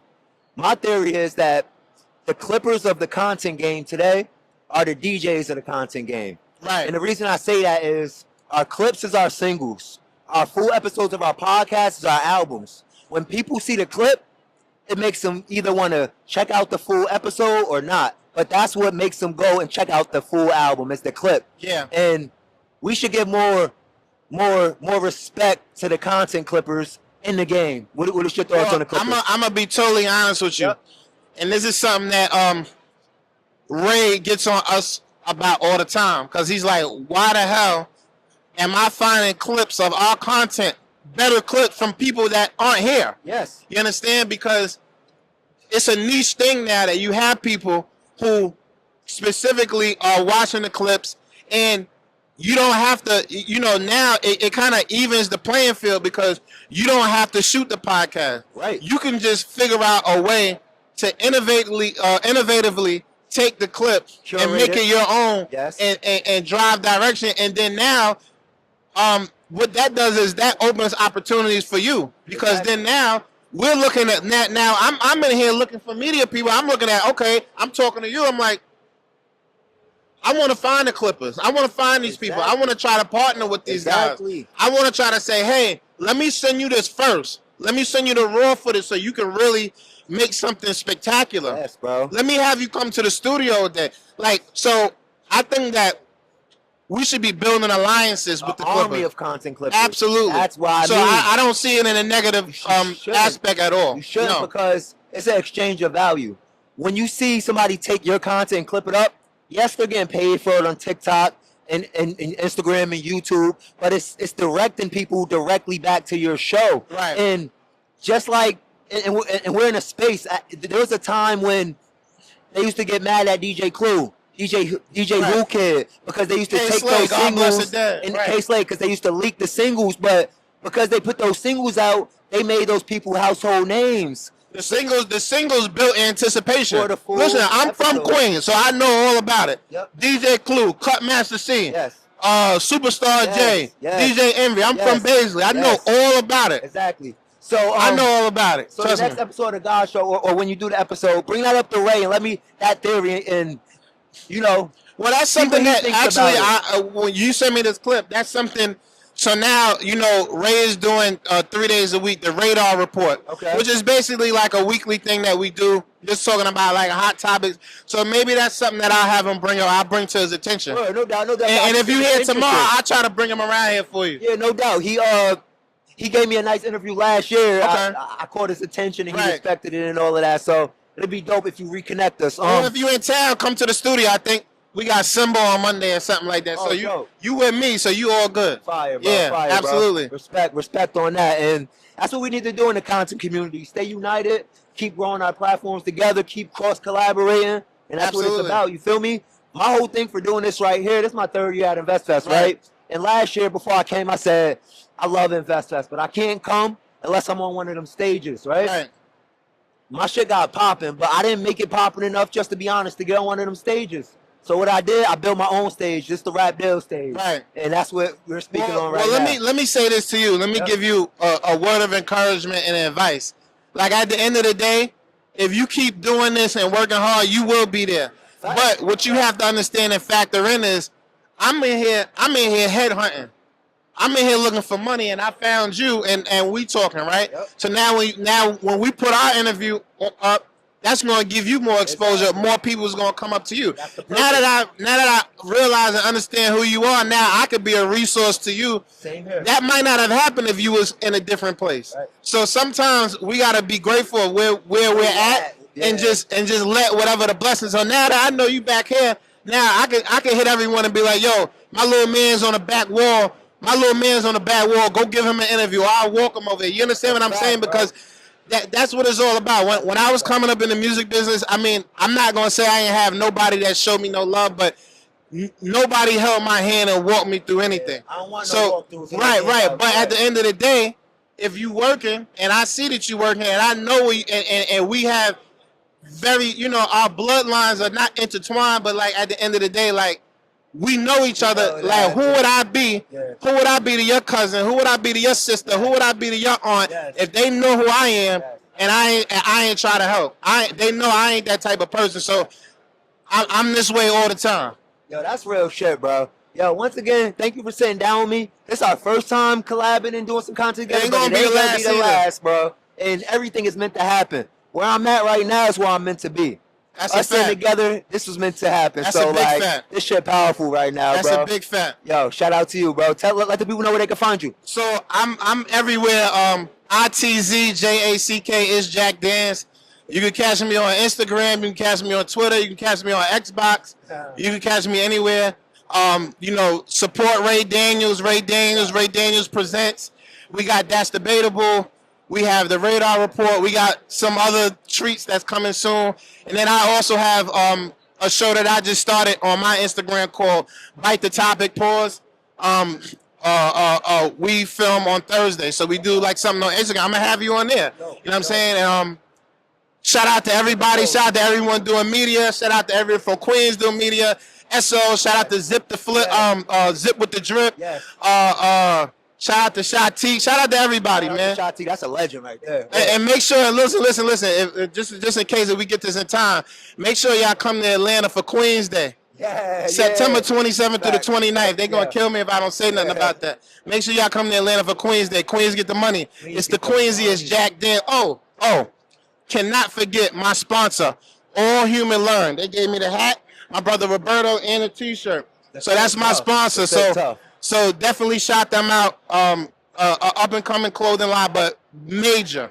That shit tough. Major. Yeah, they word. Facts. You already know what it is. RAPDILLZ Network, InvestFest 2025. My guys we here. Let's go. Yo, InvestFest 2025. I'm here with my guy, Bar, here to talk about his brand, his store. Let the people know what's going on, buddy. Yes, sir. My store is called 1215. My brand is called 1215. So, we got a store in Greensboro, North Carolina. Fire. Yup. What does 1215 symbolize, though? 1215 is actually my birthday. Oh, fire. Yeah. It kept it real simple. Yeah. Basically, live every day like it's your birthday. That's dope. You know what I'm saying? That's dope. And I came up with the idea basically working at Saks Fifth Ave. Yeah. Tired of selling everybody else stuff. Got a lot of experience from there, though, right? Definitely a lot of experience. For retail and all of that? Definitely. And then opened up your own shit. Yup. That's inspirational, bro. That's how you got to do it. How is owning your own store and all of that? It's challenging. If I had to say one word, it's challenging. Yep. Because not everybody gonna believe in your dreams and your business. Yep. And then a lot of them fail. Yep. So. Yep. The theme of InvestFest this year is AI. How are you using AI to leverage the success of your brand? That's a good one. So I came last year and the theme was actually AI. Yep. So The best thing I did was I took AI and I created a children's coloring book, which is on Amazon. Fire. The 1215 coloring book. That's fire. And basically the same pieces that you see today, the hat, the tracksuit, the sweatsuit shirts, you get your children to color. But I created it all off ChatGPT. Genius, smart. Yeah. Really smart, really smart. Where could the people, if they want to get dripped out, like, could you show them the shirt real quick? Like, yeah, this is a tracksuit. Take a look at it. Oh, that's tough.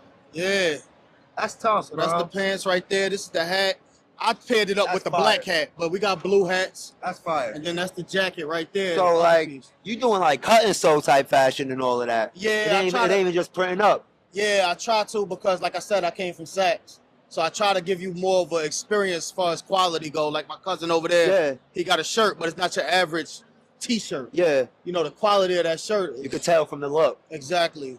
Like, that's the thing about quality clothes. Yeah. You know, especially when you touch a lot of clothes, you know what a Gilda and a Bella is, or this or that. Mhm. That's a different cut right there. Exactly. Fire. So Fire. yeah, that's basically what it is. But you can find me on 1215 Clothing on Instagram. All right. And then the website is 1215 Clothing as well. www.1215clothing.com. And you shipping right to people. They don't gotta just come to the store. Definitely. I bet. Definitely, we shipping. All right, so you heard it first, man. My man Bar, 1215 Clothing. Yep. InvestFest 2025. Thank you for getting on the platform, brother. No problem. Thank you. Let's get it.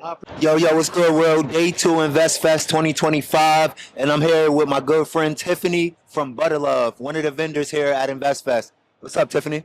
Hey, how are you? So, could you tell us about your brand? I actually heard about it because your spouse was so enthusiastic about it. He was going around to each booth and just like telling everybody about it. And how important is that, having a partner, a life partner like that supports you the way it does? So my husband, being the big support that he is, I'm a very recluse. Mhm. I'm very much so to myself. I like to be in my little studio, Yeah. in my little science, whipping and Yep, making. But yep. he's more outspoken, and he doesn't mind being the voice for me. He supports me 10 toes down. So I dope. love that, and I 10 out of 10 recommend anybody having a partner like Ryu. You can't lose. Yo, and that's the same way I look at it. Like, my wife is my life partner, business partner, everything partner. So, like, salute to you and your family and your marriage. But could you tell us about the shea butter product and what got you into it? Yes, so my company's name is ButterLove. ButterLove. And I named it ButterLove because everything is made with unrefined shea butter. So it's shea-based skincare. Shea butter is my favorite butter. Yeah, that's fire. And That's fire. so I went to 6 different dermatologists because I had severe hand eczema, and 2 out of 5 of my children had horrible eczema as well. And nothing was working. And we did the steroid route, went down the route of topical steroid withdrawals, which is a thing. Stay away from steroids if you can. And I would highly recommend trying the natural way. And that's how I came across ButterLove. That's how I started making my own skincare products to heal myself. I use what God gave us to heal myself. That's so dope. That's so dope because, you know, the product industry is so big, and like, for some reason, the biggest companies is these products with just a bunch of stuff we don't even know what's in it. So the fact that you're taking something that came naturally from the earth and you're making it into a product to heal and to put on our bodies, I think is really dope. How important is being at InvestFest for you? This is our 3rd year being at InvestFest. Same. Wow. Yeah, And I think it's very important to be able to get that exposure out to the public, Right. because InvestFest, it gives you a natural crowd of thousands. Thousands. So being able to present ourselves the way that we want to present at this big venue means a lot. Yeah, that's really dope. And just one more time, let the people know where they can find you. You can find us on Instagram or TikTok or Facebook under ButterLove, BBBUTTALOVEE, 3 B's, 2 E's. And our website is ourbusinessname.com. Dope. Wait, just one last quick question. How do you feel about acquisition? and being acquired by a bigger company? Like, what if Shea Moisture, the big company owned by Johnson and Johnson now, I think, what if they was interested in partnering with you? Is that something you, or are you keeping it in the family? So I am actually not interested in acquisition at all. Dope, I dope. don't agree for my For you. personal Mhm. beliefs. I don't agree because anytime that I've came across any of the companies that I've fallen in love with and they were acquired by one of the big 10, their ingredients have changed Yeah. and the product was no longer beneficial to me. It all actually caused problems. So I don't want to give my client base who have got that love and that trust with me and my products, Mm-hmm. I don't want to put them in that same situation that I've been in. So I Word. want to give them the love that they deserve with butter love. Yeah, that's love. So shout out to you. Shout out to what you standing on and, you know, your mission. And thank you for speaking with us. It's another episode, Rap Deals InvestFest 2025. Thank you, Tiffany. Thank you. Yo, InvestFest 2025. If y'all tapped in with the Rap Deals brand, y'all remember me linking up with this good man, Brandon Captures, a fellow content creator, videographer, photographer. How you doing, brother? Feeling good, feeling good. This is year two. Year two, back for another championship ring with the EYL fam. InvestFest 25, already feeling bigger than last year. Already feeling like we making more contacts, making more money from this. So, yeah, just excited to be in the building. Big shout out to Troy and Rashad, keeping this thing going. Shout out to all the founders, honestly, the whole squad and the squad for bringing me in, content team and all that. So, it's just all love, man, and a respect being back in the building with such bright faces. Dope. How does it feel being a person that's capturing a lot of these moments? Like, what mindset do you put yourself in to capture these? Like, you're ill at what you do, bro. You capture the moment. But what's going through your head when you're doing that? Like, you feel me? So, I mean, it is real magical, man. I mean, at the end of the day, I'm telling history, you know what I mean, in real time. And so one day we're gonna look back at the pictures of all the black professionals that we were able to keep in a space and have a good time and be able to make money and make the biggest deals ever. And there's gonna be pictures and video content used to tell those stories, and I'm a part of that. So yeah, man, it's very serious, and I take my role in that very seriously, which is why I feel like people resonate with how I show up. Yeah. Because I don't take that light. And it's also about knowing how to be in a room. So around your neck, you got the press media pass. Yeah, man. You're an official part of the InvestFest team. What traits do you have to build and have to be able to sustain in these rooms and continue to be in these rooms, just for the up and coming photographer or videographer? I'm gonna keep it real simple because I've always been good in any kind of room. And I've always been ready, whether I've been in a room like that. Some people do too much, or some people do too little. So like, let them. It's really like be hungry, but don't appear to be starving. I think 50 Cent said it best last year at InvestFest. He said, like, the best thing is to be in a position where people don't think you need them. And then they're going to put opportunities in front of you because they want you to be a part of things. So for me, it's really just like the relationship that I have with EYL and how I look at my involvement coming from being like a Philly photographer that does travel nationally, but having being able to exist on the same level with EYL. Yeah. It's just like, I'm just humble. You know what I mean? I stay flexible. I stay ready. If I gotta scale back a little bit, you know what I mean? I be teachable. That's what I would say for photographers, but as business owners too, like remain teachable. You know what I mean? Like, don't make everything so pressure filled or so like, I gotta make this connect. Charlemagne just said that off the stage like a couple minutes ago. Or just like, don't make it so much about thinking, oh, because they're them, I have to connect with them. And then like, I gotta do like 20 things in order to impress them. Like, just be yourself, meet them where you can meet them, and then just let them know that if you hear, like, and if they need you, you can get things done. Exactly. And that's kind of always been my mantra, always been how I approach my craft. And I think it opens more doors for me because I am in the right place at the right time a lot. Yep. But I think I've also kept myself prepared so that when that opportunity comes, it's an easy glide through. That was some valuable information that you just gave to people. How could why is the girls running? How could people contact you for your services or just contact you to follow your brand and your page? Yeah, everything's very easy to find me online. You can simply search Brandon Captures. I do have a personal Instagram, Suave Soldier, whatever you might already be following me on. But yeah, people can contact me on Instagram, Facebook. I am on LinkedIn as well, too. That's another thing. Creatives, business owners, get your business on LinkedIn. Very valuable tool. And you can reach out to me. Let me know what kind of shoot you have or an idea or what kind of event. I travel all around the country, so wherever they need me, I'll show up. One of the best doing it in the game, man. Contact Appreciate my the guy respect. Brandon, man. This is yo. And likewise, y'all make sure to support Rap Deals Thank too. you, brother. Y'all definitely make sure to Facts, report my facts. brother back here again at InvestFest. So Yep. you too, man. You building up and you growing with the brand. Appreciate Yep. it, bro. Appreciate it, bro. I was like, feel me? I'm gonna make my own stage. You feel There me? you Like, go. and that was my whole thing. It's the RAPDILLZ stage. You know, They can so never kick you off at yeah, that. yeah, that's a fact. Yo, thank My you for God. being on the platform. Thank you for We having will me. do this again. This is our Absolutely. second interview, but we gonna keep this going. Yeah, year 3, we're running it right back. We're running it We right running back. it back. Let's go. Yo, what's good, world? Day 2 InvestFest RAPDILLZ stage. We here with Brooke Gladney. Indeed. Yes, indeed, yes. indeed. Could you tell us? She's one of the vendors here at InvestFest 2025. Could you tell us about your brand? Of course. So the name of my brand is Black Responsibility, Fire. and we create designs based off of historical facts, knowledge, content. So, for example, we have this shirt right here. It's called the Perspective Tee. Okay. The 1993. You see it on there. You see it on the back too. So these 5 men sat down in 1963 to have a conversation about the needs of the Black community. All right. They talked about political awareness, access to capital, changing the system, unity, economic empowerment, and it was also leading up to 100 years of emancipation for us. Oh. Right.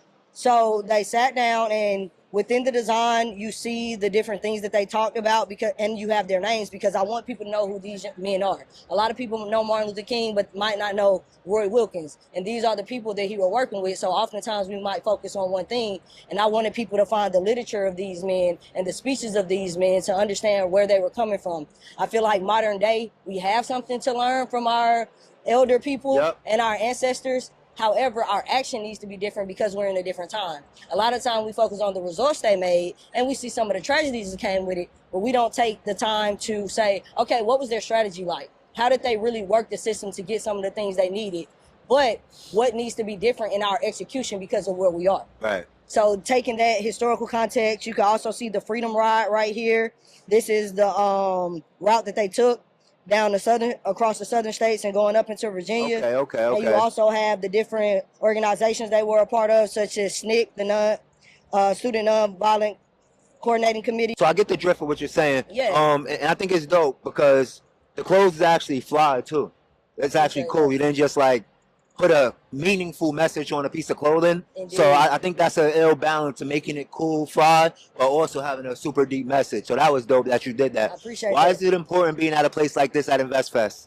Because this is our people, for our people, and the entire event is intentional. So you know people that's here are self-aware, Yes, and this is yes, very big about yes, self-awareness. yes. And we all have friends and family who may not be where we are on our journey. Right. So them having this one, they would want to rep something that's about them. They Yeah, understand how deep it is and how meaningful it is. It's like knowing your audience, knowing your target audience, Correct. and there's no better place Correct. than InvestFest, right? Right. That's why I come here, man. It's like, it's so like, so I come from a small city, and it's not a lot of rooms where I could come and be around 20,000 people, like mines. I agree. People that's striving to be better. Everybody's striving to be better, hopefully, but people that's like entrepreneurship and has meaning behind what they're doing. That's why I love InvestFest, man. That look like you. That look like They're you. here for you. And I that always look say like at other you. conferences, we're like inserts. Yes. Versus here, it's like you know people want to do business with you while you here and when you leave because killed they're that. for you. You killed that. Exactly that. Exactly that. So it's really dope. Tell the people where they can find you and find your brand at. So the website is blackerblckr.org,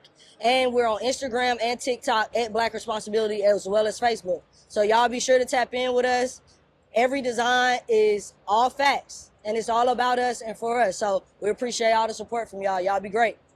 Put some drip on with meaning, man. Come on now, you got InvestFest to. 2025. That's what I'm talking about. This type. Let's go. Yo, InvestFest 2025. We here, RAPDILLZ Network, and we here with Danny Canada. How you doing? I'm doing great. How are you doing? Good, good. I think it's important to have a conversation with you because we are media. We're in the media space, and there's a big importance on Black media. Yeah, absolutely. And could you speak on that a little bit and the importance of us having voices in the media world and controlling our narratives? Yeah, absolutely. Yeah, and that's honestly what it's all about, is controlling our own narrative. As Black media, we can amplify our own voices, we can amplify our own stories, and then we can tell things correctly because we know sometimes the regular media doesn't get it correctly. So it's our job to kind of make sure we report it accurately. That's a fact. That's a fact. Could you talk about a balance in media as well? Like, yes, it's important to be entertained, but it's also important to educate at the same time. Just talk about the importance of balancing it out. Yeah, that's a good point. Yeah, so I think one of the things that we try to do is edutainment. Yes, So it's I like, like that yes, you're word. gonna I get like that word. entertainment, you're gonna get what you come to see. It's gonna be exciting, but then also we have a section called politics on the website. Exactly. So we report on the news, we report on everything that's going on in the White House, any kind of police brutality, just making sure that we're well informed on other things that are going on. Because yes, we want to have fun. Yes, it's entertaining, but we also need to be informed about what's really happening in the world. Understood. Question: do you have a background in writing? I do. Yes. All right. So, how do you feel? I'm not anti-AI in no type of way. Yeah. I have my thoughts on it, but I use it every day. Yeah. But how do you feel about AI kind of writing people's like whole think pieces and articles for them, or using it as a tool that makes your writing even better? Like, just how do you feel about AI is my question. Yeah. I think AI has its highs and lows. I Yes. think it has a place sometimes. Like, let's say if you're producing a show, you need ideas for questions for your guests. Yep. Sure. Yep. But I don't believe that AI should be here, like, controlling everything that you write. Right. Because at this point, it's kind of copyright, Yeah. right? It's not even your own work. Yeah. So, I think AI has a place, but I think it needs to be used just when needed, not all the time. Because it's taking over, and some people are just being lazy with it. Yes, And, like, absolutely. And you turn- can tell. you You can can tell these days. The M dashes inside the writing, like yo, you can People will it's the turn in most stories obvious to me, thing. and I'll be like, You ever get an email and like it Send could it be a good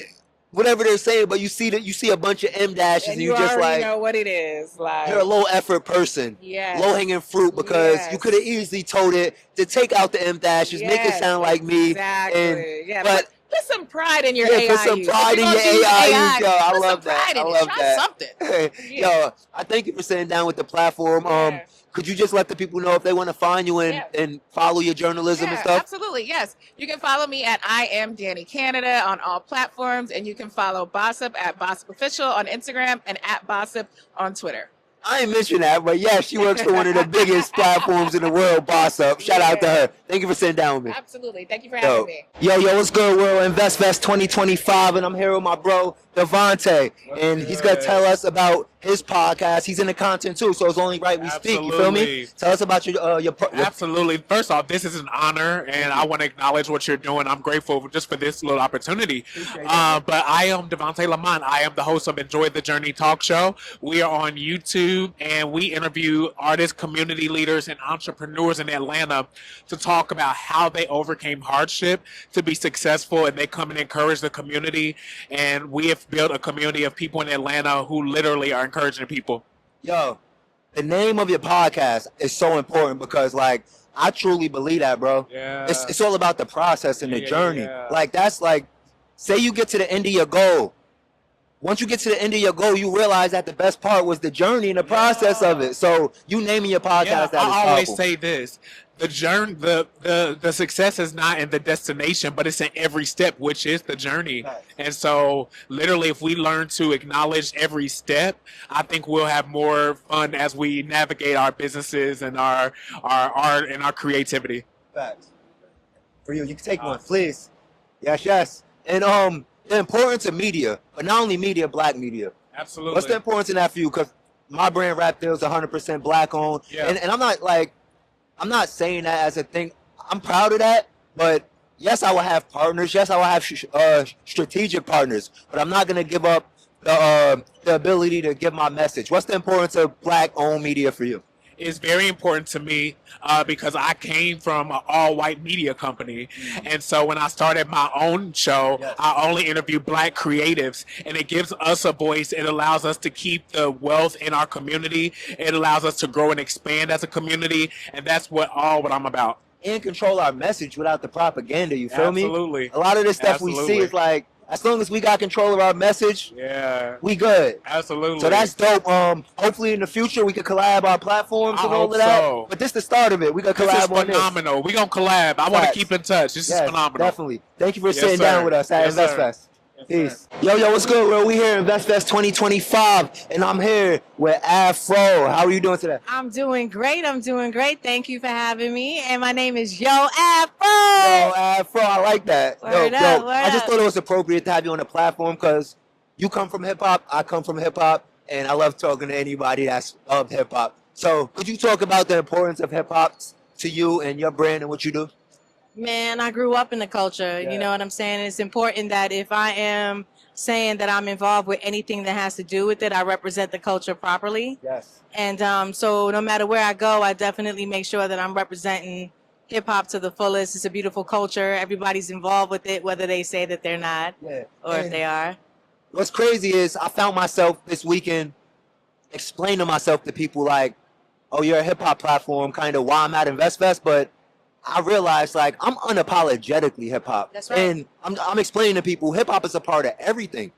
Hip hop is the root of InvestFest and why they translate to all of these people so much. Hip hop's fashion, everything. So like, could you talk about because sorry, I'm around, but okay. I'm working on something that's very important to me. It's my first big documentary, and it's based on hip hop as a teaching tool. Oh. And how our culture learned almost everything from hip hop. Right. How to talk, how to dance, how to dress, morals, good and bad morals, unfortunately. Absolutely, And yeah. the power of using hip hop as a teaching tool. Could you speak to that?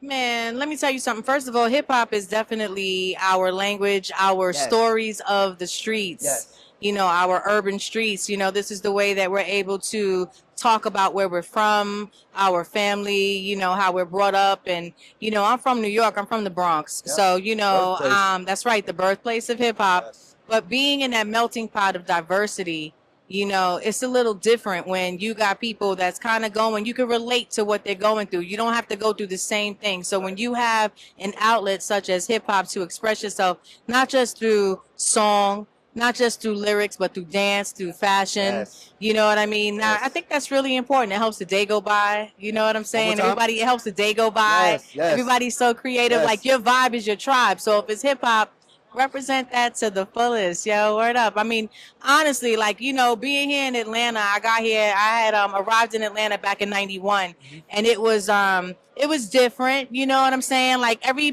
place they all have their own hood. Yep. So the hip hop was a little different coming from the Bronx, you know. I represent that golden era. So that's we're talking about Rakim, we're talking about, you know, Big Daddy Kane, we're talking about Sweet Tea, we're talking about Salt and Pepper, so and MC Shan and everybody. So, you know, so coming out here was a little different, listening to Kilo, listening to Outkast, but it was hip hop. And you know, when you come from a hood, you're able to recognize certain things and respect people for who they are, you know. But it's important that, you know, it's represented in places like this, InvestFest 2025. Exactly. It's dope to see that there's people in here that's representing the culture, that's willing to talk about it, because like you said, it's everywhere. Whether they want to admit it or not, it's everywhere. It's in the fashion, your sweatsuits, their hats, the way that they're rocking their belts, the way that they're rocking their suits and whatnot. Some of them are just rocking the little tees up underneath their blazers. Yeah. That's hip hop, boo. Exactly. Straight up. Yo, Afro, I want to Word thank up. you so much for sitting down with me and taking this time to speak. Absolutely. I'm just glad we're connected now. Yes. So, like, going from there, thank you for being on the platform. No and doubt. enjoy the rest of your InvestFest. Thank you, and much success to you. Thank you. Word up. Hip hop Facts. is in the house. Let's go. Yeah. Rap Deals 2025, InvestFest, let's get it. Yo, what's good, world? It's Rap Deals. We had InvestFest 25, and I'm here with Lee Ferris. Yeah, how you doing today, bro? Good, bro. Hi, thank you for sitting down with me. Oh, man, no problem, bro. I appreciate Yo, you having me. You got that shirt on, bro. Appreciate What's you, the bro. name of your brand? So the brand I'm here with today is Healing Streetwear. It's a brand I do creative direction for. We here at Day 2, 2025. Creative director, graphic designer. So here with my partner Will today, just to push the brand, positive message for the brand. God is my therapy is the main piece that we're pushing today. So yeah. Dope. All right. I just got a perspective I want you to look at. Yeah. Imagine if what is it, like 300 vendors here, right? Yeah. Imagine if this was a street in Atlanta and all of these businesses was actual storefronts somewhere, right? Wouldn't that be Black Wall Street? Man, it would. That'd be beautiful. Yes. It's dope to see so much entrepreneurship, so many businesses, so many different ideas that people like, and just seeing people willing to invest in themselves. Yes. It's inspiring, and then hearing the stories behind the brands. It's like it just make you have that good energy being around all this. Yep. Yeah. And it's like, it's no better place to be for a business owner or a brand, especially for one like me probably feeling like you, because this is our target audience, isn't it? Definitely, and just being around creative people keep your energy going, like keep the ideas flowing, and keep you. And it's also great to like have a good network of people to be around. So many different people you can meet. You don't know different people that you can meet in here could be the missing link you got right now. Exactly. All right. One last question. The balance. So that's an amazing message, right? But it's also like it's really fly, bro. It's like a really good design.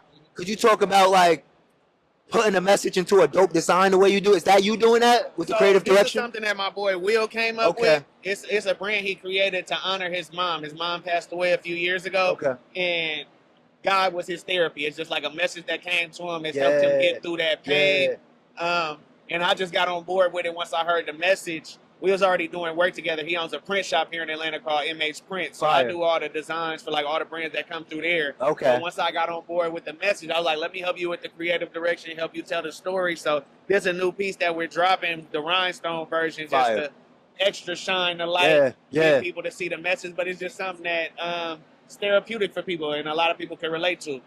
That's really dope, bro. Yeah. And thank you again for sitting down with me here at InvestFest, bro. This is really dope. I appreciate it. Feel me? 100% black-owned platform. Definitely, bro. Black-owned company. Yes, sir. It's only right. For sure, bro.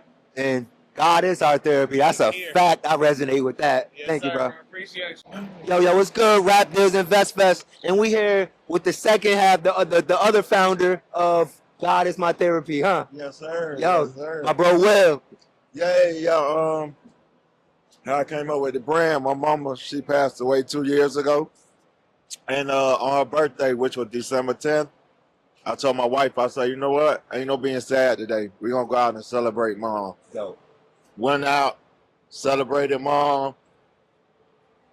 God gave me the whole vision for the brand right then and there, on how to honor her. That's powerful, cause and just to be transparent, my mother passed away last November. I'm sorry to hear and that. my way of healing was to build something. So how I kept my mind, not kept it off of what happened, but what motivated me, I actually built a podcast studio. And building that was literally what healed me, bro. It literally kept me going. Maybe it was because I had my mind on something, but like after I was done building it, it kind of came back and hit me what was going on. But just having a purpose of a why to do something was my reason for building them. And I think that's really powerful that you did that to honor your mom. Yeah, because I have like other brands, and then we have our own print shop here in Atlanta too. But like after she passed, like, you know, I tried the therapy and stuff like that, but it didn't work like that. But God, me and him have a strong relationship, and that's what helped me got through it. I mean, you're never gonna fully heal from it, but you learn how to deal with it. So exactly, that's what helped me got exactly, through it. Bro. And I was actually just telling bro, like, not only is it a dope message, but there's some fly shit, bro. I appreciate you. How do you balance like having such a dope message but keeping it fly? Like, to me, it kind of come easy because we in the fashion, and we in the streetwear and stuff like that. And like I said, we have our own print shop, and we help a lot of brands. So I always love fashion, and I get that from my mama. So so it just really just come easy. That's crazy. That's another thing I resonate with.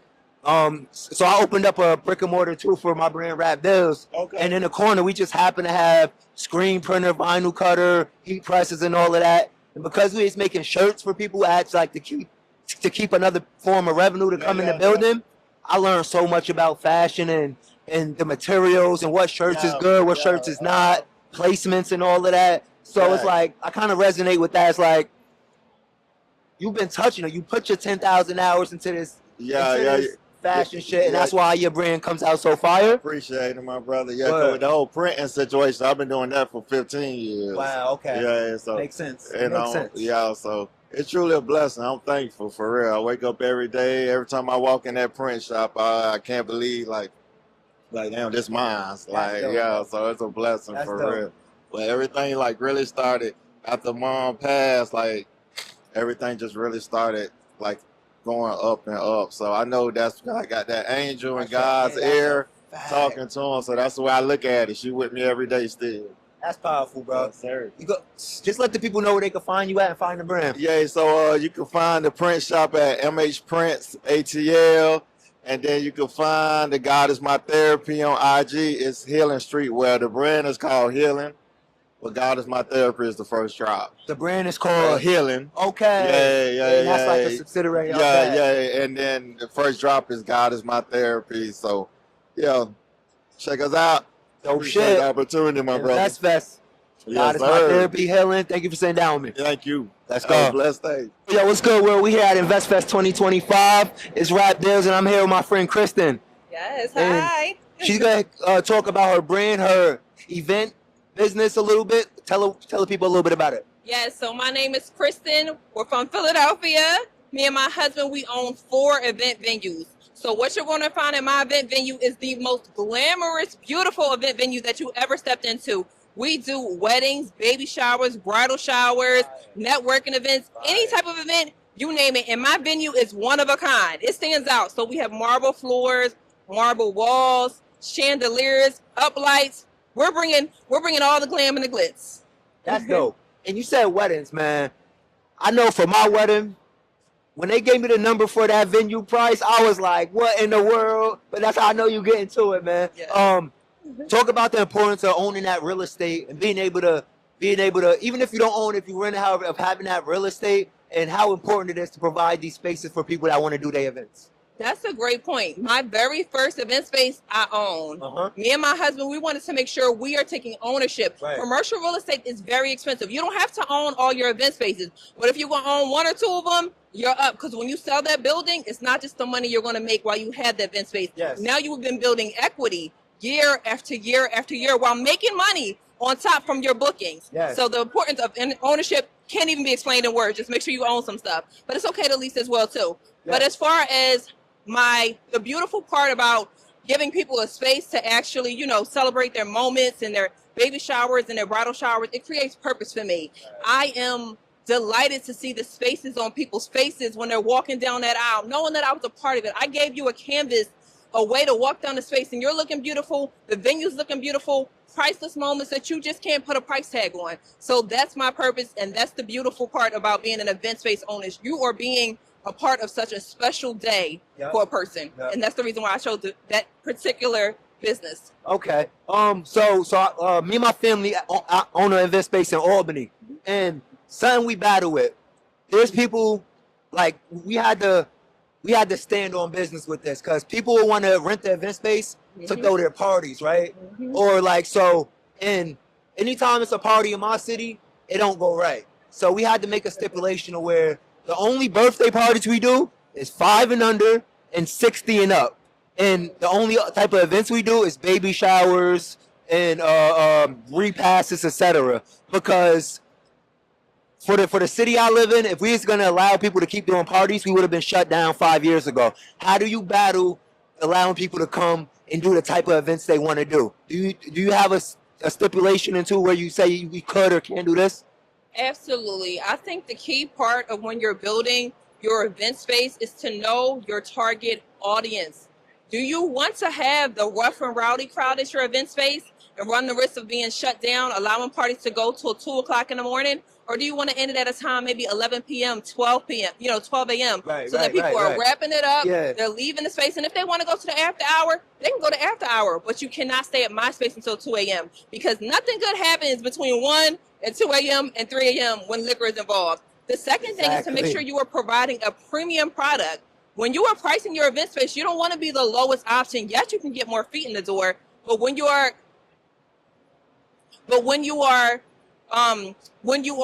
providing a premium service and you're providing a premium price, you're going to attract a certain type of clientele, right? So my venues are priced to attract the type of client that I want. So I think that's very important. So what type of customer you're looking for and making sure you're pricing for that customer. Perfect. Just let the people know where they can find you, if they want to book your venues, and just where to find you at. Yes. So like I said, my name is Kristen, and you can find me at DLR Venues That's on Instagram and on TikTok. We're on both platforms. I am also teaching a course. It's going to be available in person and online on how you can build your 6-figure event space today. Check me out. I'll talk to you guys soon. Fire. Thank you for being on the platform, RAPDILLZ. Thank you for being at InvestFest. Let's get it. Thank you. Yo, what's good, world? InvestFest 2025. I'm here with Emone and Prosper, the founder of Pitch to Millions, the podcast, right? Yep. Yo, all right, I have a lot of questions. Not just but a podcast. Not just a podcast. It's a business as It's well. a business as well. Don't get it messed up. It's a business as well. But the podcast is what amplifies the message, correct? Exactly. Tell us a little bit about Pitch to Millions. So the company is called Pitch to Millions, Yep. and Pitch to Millions basically helps entrepreneurs who. Well, let me back up. So the dress. Last year at InvestFest, I pitched during the Nipsey Hussle InvestFest event. too. You did pitch? Yeah. We the OGs, bro. We the OGs. Facts. So that experience changed. Well, I was pitching a Haitian Creole interpretation and translation business at the time. In honor of my mom. She passed away 2 years ago, and so I just wanted to honor her, right? So as I'm I pitch, and as I'm building that business, I decided, you know what? I'm honoring her. I made a nonprofit with it, but at the same time, I have other passions within me. Yeah. And it was always helping entrepreneurs. Yes. I love talking about business. Yes. I love meeting new people, which you love know. helping. I love helping. Which I am a. You're yes.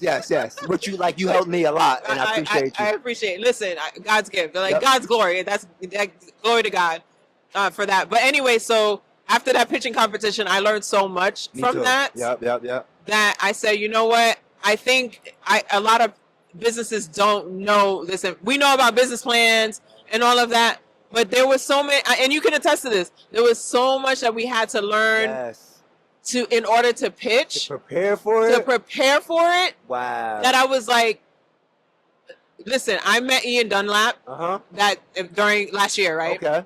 And when I met him, I felt like I had nothing to talk to him about. I'm like, but I have a business, and he talks about business. So why don't I have anything to talk to him about? Wow. And I realized it's not that I didn't have anything to speak to him about. I didn't know my business the way if you're watching Market Mondays, he knows business valuation. He knows the revenue. He knows ratios. I didn't know that information from my industry, which was interpretation and translation. Okay. Right. Okay. And that's like a $20 million industry. It's more than that. I'm lying. Anyway, so I went back home. I said, I'm going back into the lab. Y'all know about the lab, right? Yep. I went back to the lab. So I went in the lab and I said, I need to study this. And there wasn't a lot of information. I could find a book about business plans easy. But about business valuation and how to scale your business, there's not that many books. So from that, I said, so then I got to start it. And that's how Pitch to Millions was born. Wow. And when you said that, the pitch to... So it really came from having the opportunity to pitch. Wow. That is actually part of the company structure. And it's so important, too. Right. It's so important. After I pitch, I'm like, I need to make this a skill that, I should never have to cram like this again. Oh, my God. To be able to... Yeah. So, I'm sorry. Keep going. No. All right. So that's important. So small talk. You spoke about how you didn't have nothing to say to, you didn't know what to say to Ian Dunlap when you met him, right? That's correct. I had to, I think I got better at it, but I'm terrible at small talk, or what you call it, say having an elevator pitch, or being able to think of. But what you said made it make sense. When you know your business front to back, you could talk about it with your eyes closed while you're holding this and juggling this. You could still talk about your business. But not only that, when you're pitching, you're talking about it in 15 seconds. Yes. So 30 seconds. 1 minute. We only had 1 minute. Remember how serious they were? It was like with the timer. To the 1 point minute. It was kind of rude. She wasn't being rude. She told us 1 minute. Understood. You know what I'm saying? Yeah. She was not being. But 'Cause that's it was the whole thousands of thing. people too, In business, you're not being rude if you're following the You're rule. right. If you do what you got to do. Business is business. Business is business, Right. right? So all of those little things, I'm like, and I'm a huge Shark Tank fan. I've watched every episode of Shark Tank. So that was some of those things. So when I was telling you about my Haitian Creole business, I doubled my numbers. Great. I went back to Florida. I doubled my numbers, but I realized I was still going into business spaces, business conferences, coming back to Atlanta or different places, going to business things, not interpretation and translation, because that's a niche. And I said I had to make a decision. Either I'm going to go all in on my interpretation or I'm going to go all in on business. And I said, well, what does that look like? And that's when I said, okay, well, you know, I love pitching, so let me just make this a thing. What made you make it into a podcast? So it was imposter syndrome. Okay. So, you know, we feel like even though we've done the thing. I understand. Right? Yeah. We've done the thing one time, but still we're like, I don't know how to do the thing, right? Yes. And I said, well, it's not that I don't know how to do the thing. It's like there's levels to it. You know, I'm not advanced. So I said, well, I love talking to people. I've had a podcast before. I love talking to people. I said, you know what? Why don't I, first of all, it was like 750 of us. Yeah. Last year. And I think I know I got picked out of the 100. I got picked out the 100 too. Yes. Right? It ended up being so much people. Right. So it was 750 people. Yeah. So my original thing was, let me interview them. Because we're like a family. I don't know if I don't know in your room if you felt like the camaraderie, like everybody was like, "Yo, it was, and you don't get that everywhere." Yep. So I said, you know what? How can I like capitalize on that? Not necessarily capitalize, but bring that together and just commemorate. It was more of a commemoration for me. I wanted to honor that experience. And so I wrote a book about it. It's called Stories from the Pitch. And then I said, well, I want other people to say it. And I met with the girl from UPOS. She had gotten that $10,000 from Tasha K. I don't know if you remember. From pitching. Oh, wow. Right? Outside of, so there's so many opportunities from it. That's crazy. And then from that, she said, you know, a lot of people might find it hard to write. Why don't you blog it? I was like, I'm not doing that. So, but I love podcasts. I said, well, then interview people that have done it successfully. And the people that are watching that need to learn, we taking notes. That way, it's like you speaking to me, you reinforcing what you already do, and now you teaching the audience. Wow. I felt like that would be the best way. That ecosystem would be the best way. Wow. So the podcast is actually called the Professional Pitch Network. Oh, okay. Because we wanted to be a network, and the whole company is called Pitch to Millions. That's fire, yo. Yeah. Your story is dope, and thank you. Your dress is messing me up right now because it's a personal thing.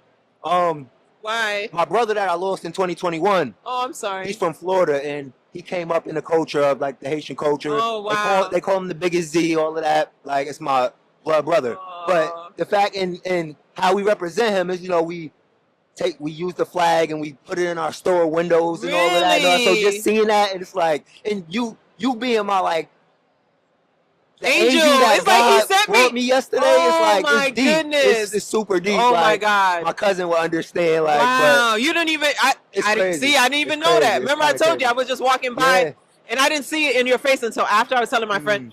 I was like, you know, afterwards, when I think about like replay the situation, I could see like he was like, yo, how am I gonna get this done like quick? You know what I mean? Yes, and then I saw it, but then something. Yeah. And I don't know. Your little Maybe I'm just brother being spiritual. turned me around and was like, no, look at the boxes and help him. Yes. And I was like, it was like a no brainer. But also, shout out to Miss Business. Yes, exactly. Because the fact that she was. But she sponsored this is something that I know eventually I will do somewhere. Facts. And that's kind of like what kind of Pitch to Millions. The goal is for it to be like a VC firm, right? Yes. To do certain things like this for other entrepreneurs. One of the things she said when she was on EYL talking about sponsoring, she said, well, I want to help the vendors. I want to, whatever they need. They need water, whatever they need. She started that energy. Right. So she put that energy in me. So it was like, I was literally telling, because I volunteered, I was literally telling some of the volunteers, I'm like, yo, I feel like I'm cheating. Like, we're just standing here. I want to find something to do. So that's why I told you, it was nothing for me to do. I was aching to help somebody, right? That's so dope. So I mean, we all making our dreams come true. Like, shout out Miss Business too, man. Shout out to Miss Business. I was hungry as hell. Y'all came through with the popcorn. Y'all checking on us. Man, and now I got a friend for life and Imon. So like that's what InvestFest is about. That's what InvestFest Thank is you all for your about. energy. Thank you for your time coming on the platform to tell us about your business.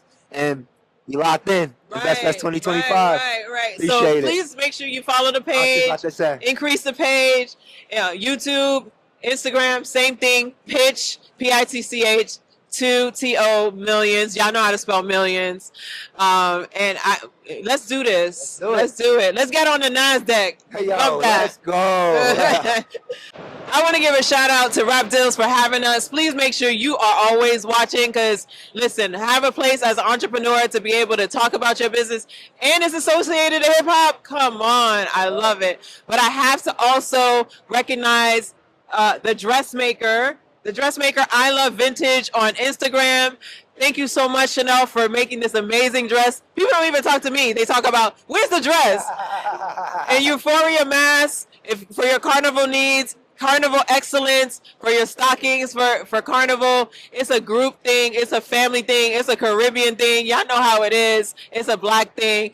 The diaspora, we love y'all. Shout out to RAPDILLZ. Thank you so much. Oh, by the way, my name is Imon M. Prosper. Imon M. Prosper. Pitch to Don't millions. forget. Let's go. Yo, what's good, world? InvestFest 2025 is RAPDILLZ, and I'm here with my guy, Avery, marketer, fashion brand owner. Let's talk to us, bro. What's up, guys? I'm Avery Haynes with It's Easy Marketing and It's Easy Clothing. We're based out of Tampa. So basically what we do, we are encompass of an It's Easy brand. We do a lot of things for small businesses to mid-level businesses for our marketing side of our business. What we do is website development, content creation, SEO work, back-end information on your website. We help businesses scale and we focus on you. A lot of people in the marketing space right now, they use their old patterns from what they did for the old customers. They don't focus on the business that they're right now, right in their face. So what we do at It's Easy Marketing is build plans based off of what you want and what your goals are.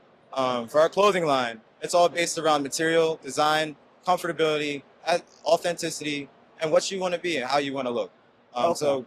Okay. So you spoke about SEO. Right. And as you know, as of lately, everybody's using AI, ChatGPT, and they're not understanding the value of being one of the companies that pop up in that AI answer.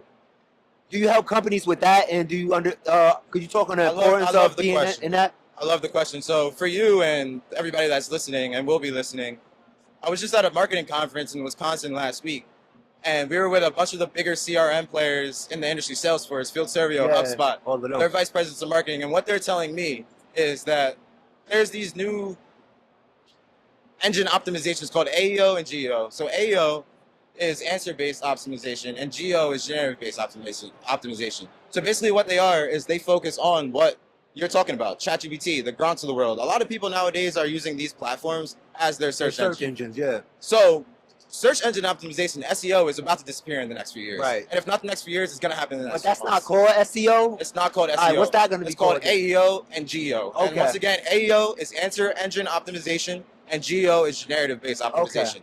So with generative-based optimization and AEO and GEO and answer-based optimization, it's all centered around questions. So what you need to do for your website is put more FAQs into your content. Don't have just one singular FAQ page. A lot of small businesses have an FAQ page where it's all the frequently asked questions that people come to them and ask about. Yeah. No more of that. Okay. That's SEO oriented. All right. Right now, we need to focus on AEO and GEO. And what that means is incorporating FAQs into your on-page content, into your back-end meta descriptions and your pixels on your website. What that's going to help you with is search on these AI platforms for your business. So nowadays, people are searching best clothing line near me on ChatGPT. Yes. That's not going to, if you pay for paid media, you're not going to show up. ChatGPT doesn't care about that. But, all right. How do you become the brand that shows up to them? Because not everybody knows about specified prompting and making those detailed prompts happen. So how do you become the brand that shows up in those type of questions? Use ChatGPT to your favorite, man. I mean, every FAQ business page, like you said. Yes. So what I've been doing for a couple of the companies that hire me is they ask me, okay, I ask them, what are your goals? What are your objectives? Right. How are we going to strategize behind what you want your customers to do? What action do you want your customers to take? Right. Use ChatGPT and these other AI platforms to your favorite. Ask them the questions and ask them the phrases that you could then take from these platforms and incorporate on your website. You don't have to recreate the wheel. You don't have to do more work. Oh, you giving I a wanna- sauce right exactly. now. Okay. So for example, if I have a clothing brand, Yep. I go to ChatGPT. I'm going to tell ChatGPT, what are the top 10 frequently asked questions that people are asking within the streetwear market? Take those questions, then ask GPT again, use these questions, and phrase it in paragraph form on my website so it doesn't seem like I'm asking people a question, but these are questions that people are searching online. Understood. Wow, that's powerful. All right. So you have a clothing brand. Yes, sir. So many people have a clothing brand, not like just like so many people have a podcast and everything, but what are people not understanding about marketing their clothing brand and getting it out there so it stands out from the rest? So I think a lot of people are just strictly focused on content right now. Right. And it's not all about content. Okay. You have to dip your toes in different fields within marketing. You have to do email marketing. You have to do SMS marketing. Yes, you have to have content, but your content has to appeal to people. Right. You know, but people aren't buying a brand, they're buying a person. So if you're a clothing line owner or you're just a small business owner in general, make sure you're at the forefront of your brand. Don't be behind the scenes. Don't hire models. Don't hire dancers in your music videos and things of that nature. Be a part of it. Yes. And storytell. Yes. Storytelling is the most important thing in marketing right now. Yeah. And I will say that again. Storytelling is the most important part of marketing currently. And that is encompassing and is directly related to your social media platforms. You need to directly have your story incorporated with your call to actions and have your story incorporated in your captions as well. So Yes. people Yes. can then take an action based off of what you're telling them to do and take that action to what you want them to do. You know your shit, bro. And I wasn't doubting that you did, but you speak it fluently. And shout out to you for that, bro. Absolutely. Because like storytelling is the most important thing, bro. It is. It absolutely is. In marketing and content, people's brains are that's why like the bigger companies do it. That's why it's all storytelling. You got a story, that's how you gonna get people to connect to it. So shout out to you, bro. Thank you for sitting down with our platform and let the people know where they can find you. Yes, sir. Follow me at It's Easy Clothing on Instagram, TikTok, Facebook, and then at It's Easy Marketing on all platforms as well. Also, check out my website at itseasyclothing.com and itseasymarketing.com. We're doing free consultations all next week for all the people that are at InvestFest now. We're doing a 50% off SEO audit all next week. Check me out. And then also, we're doing 10% off discount code. It's in my bio on my Instagram for any piece of clothes. We're almost sold out. Store closes September 18th. So make sure you tap in soon. Is it easy or do you make it easy? I make it easy. All And right, it's easy at both. Let's go. You already know. Yo, what's good, world? InvestFest 2025. We here with my guy Byron, and we here to real quick talk about something that is very important: emotional intelligence. But tell the people what you about and what you do, bro. What's going on, people, man? My name is Byron. You can find me everywhere. Byron Inspires Growth. Okay. On everything, because that's my job. That's what I'm here for, just to inspire more growth. Like my man Nip said, it's all about inspiring people, man. That's what it is. And that's exactly what I focus on. We were talking about emotional intelligence and just chopping it up a minute ago. And I'll start it off by telling them mental health is a lie. And before everybody jumps on and like, oh my God, what are you talking about? Mental health is a lie because that's all they taught us. We're taught to focus on mental health. Like, I'll give you an example. So if you say I have depression, yeah, I have depression, I feel this was like, I feel depression. You don't think depression. It was like, oh, it's a chemical imbalance, but you feel it. You're feeling depressed. You don't have depressed thoughts. You have depressed feelings that turn into depressed thoughts. So these feelings are what we need to focus on. So the more we focus on what we're feeling, then we know, oh, how do I feel about this? Not how I think about this. A lot of times if I ask you like, oh, what do you feel about that? Oh, I thought this. Like, first thing, come straight to a thought. I'm from LA, coming from the hood and coming from where we come from. I'm not thinking emotional. I'm thinking survival. I'm thinking mental, tactical. How can I come out of my door and make sure I'm wearing the right thing, saying the right thing, bro? So I think especially for our culture and what we do for black and brown people, bro, emotional intelligence is something that we have to focus on. It's 100%. It's a non-negotiable that we have to focus on emotional intelligence, because without that, you don't know who you are. It's a turn up every time we have an argument. Okay. It's a turn up every time something happens. Yeah. How many people in your family and my family are incarcerated right now because a couple seconds they took a temporary emotion and made a long-term decision, and now you got 20 years. Now you got 30 years, bro. I got family members that's happened to, that have gotten taken away from me, bro, because of not knowing who, just for a second, bro, not knowing who you are or what's going on. It's like, yo, be emotionally balanced. Not crying all day. Everybody thinks like, yo, emotional intelligence is about crying, talk about feelings, because I'm also a psychotherapist. But I do that to give you tools. We're not sitting on the couch. We're sitting just like this. And we talking about what we need to heal from, so we're not passing it down, bro. So quick question. We got ping pong now. Is emotional intelligence having awareness of what you're feeling and why you're feeling that. Would you say that is emotional intelligence? Like, knowing if you're feeling sad, you know the root of where that feeling is coming from, and then because you know where it's coming from, you know how to react different from it. Because, and I'm gonna pass it back. This happens in relationships. It happens in just quicks, like arguments and conversations in the streets. In so many situations, emotional intelligence could save lives, could save relationships, marriages. Bro, and he about to take my job because that's 100% spot on. That's exactly what it is. And if you're in a relationship, whether it's with your spouse, whether it's with your family members, you're not really in a relationship with them. You're in a relationship with their nervous system. So that's either fight or flight. So, you know, if you got a beautiful woman that you're talking to, it's like, let me figure out what happened to you, not what you're talking about right now. And for us and for everybody being balanced, like you said, emotional intelligence is, I know me, I know my emotions, I know why I do certain things, and also I need to be able to gauge how I'm supposed to respond in a public setting. Because if you start going crazy right now, that doesn't mean I respond to you. So what I coach and teach people on too is something that I give them is thermometer, or thermostat versus thermometer. One takes the temperature, one adjusts the temperature. So which one are you doing?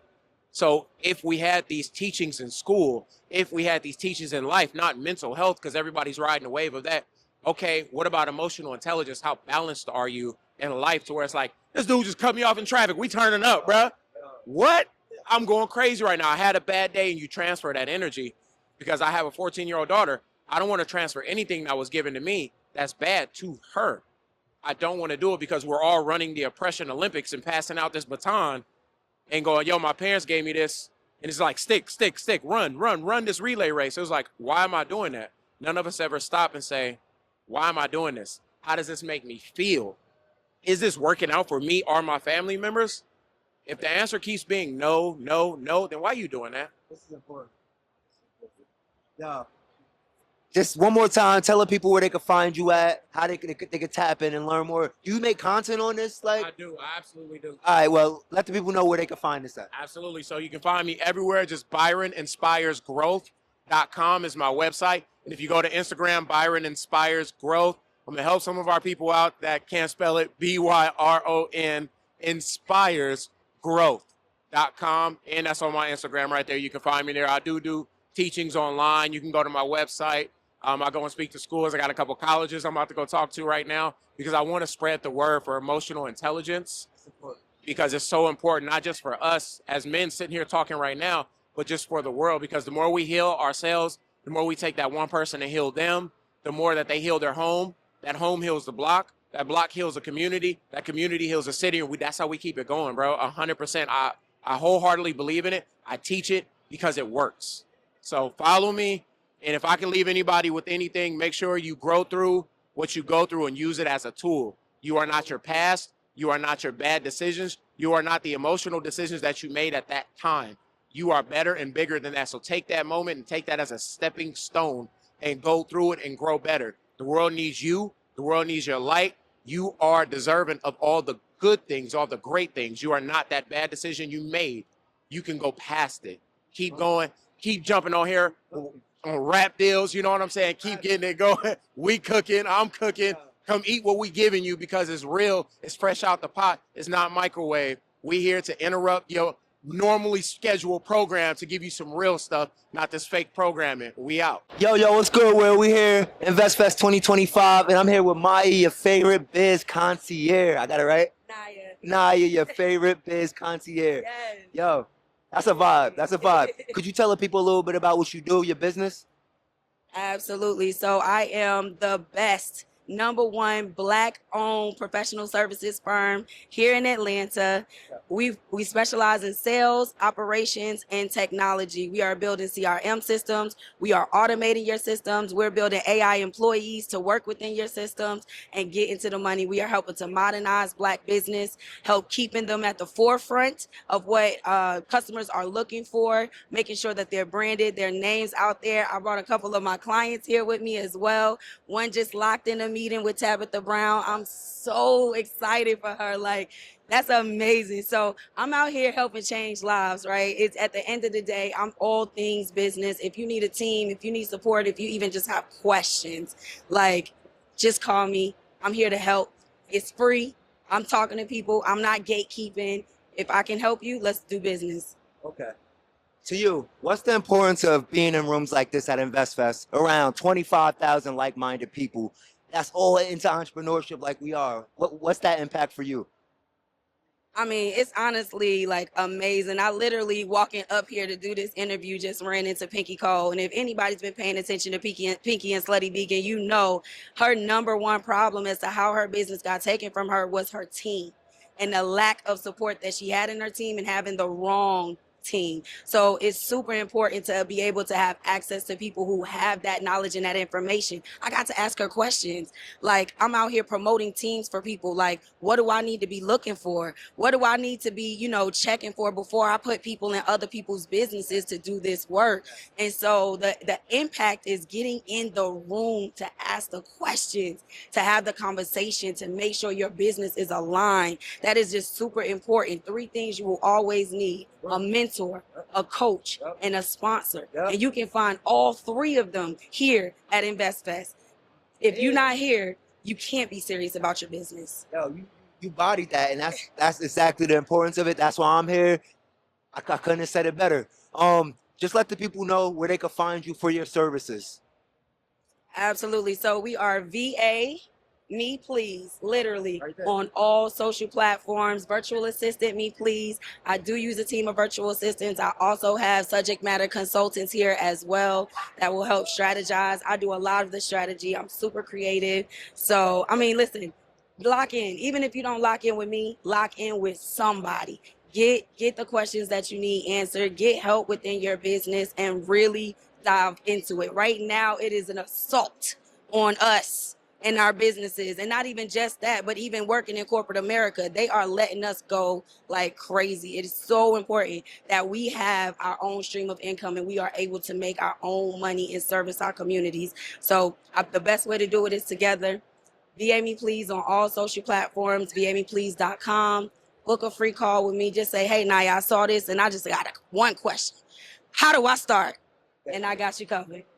Thank you for sitting down with us. This is RAPDILLZ, and we here. Let's get it. Yo, what's good, world? We here at InvestFest 2025, and we here with Dakota. Yes, sir. You know me. I go by Coda. 2 Ks are better than 3. I'm with my men here holding it down at RAPDILLZ at InvestFest in Atlanta. Our first time here. Me and my boy Jay Bambino stepping on the scene to hold it down and represent, brother. Fire. Tell them about your brand, about your artistry, and all that. Well, myself personally, I run a entertainment record label called Surviving Off Struggle Entertainment.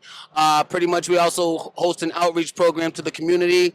We're always involved with the Juneteenth events out in Attleboro, Mass. We do music, movies, clothing, a lot of different genres, a lot of facets to the diamond. Dope. Why is it important? You said your first year at InvestFest? Yes. So how I look at it, why I always come back to InvestFest is that it's not easy to get around this much people with like minds. Right.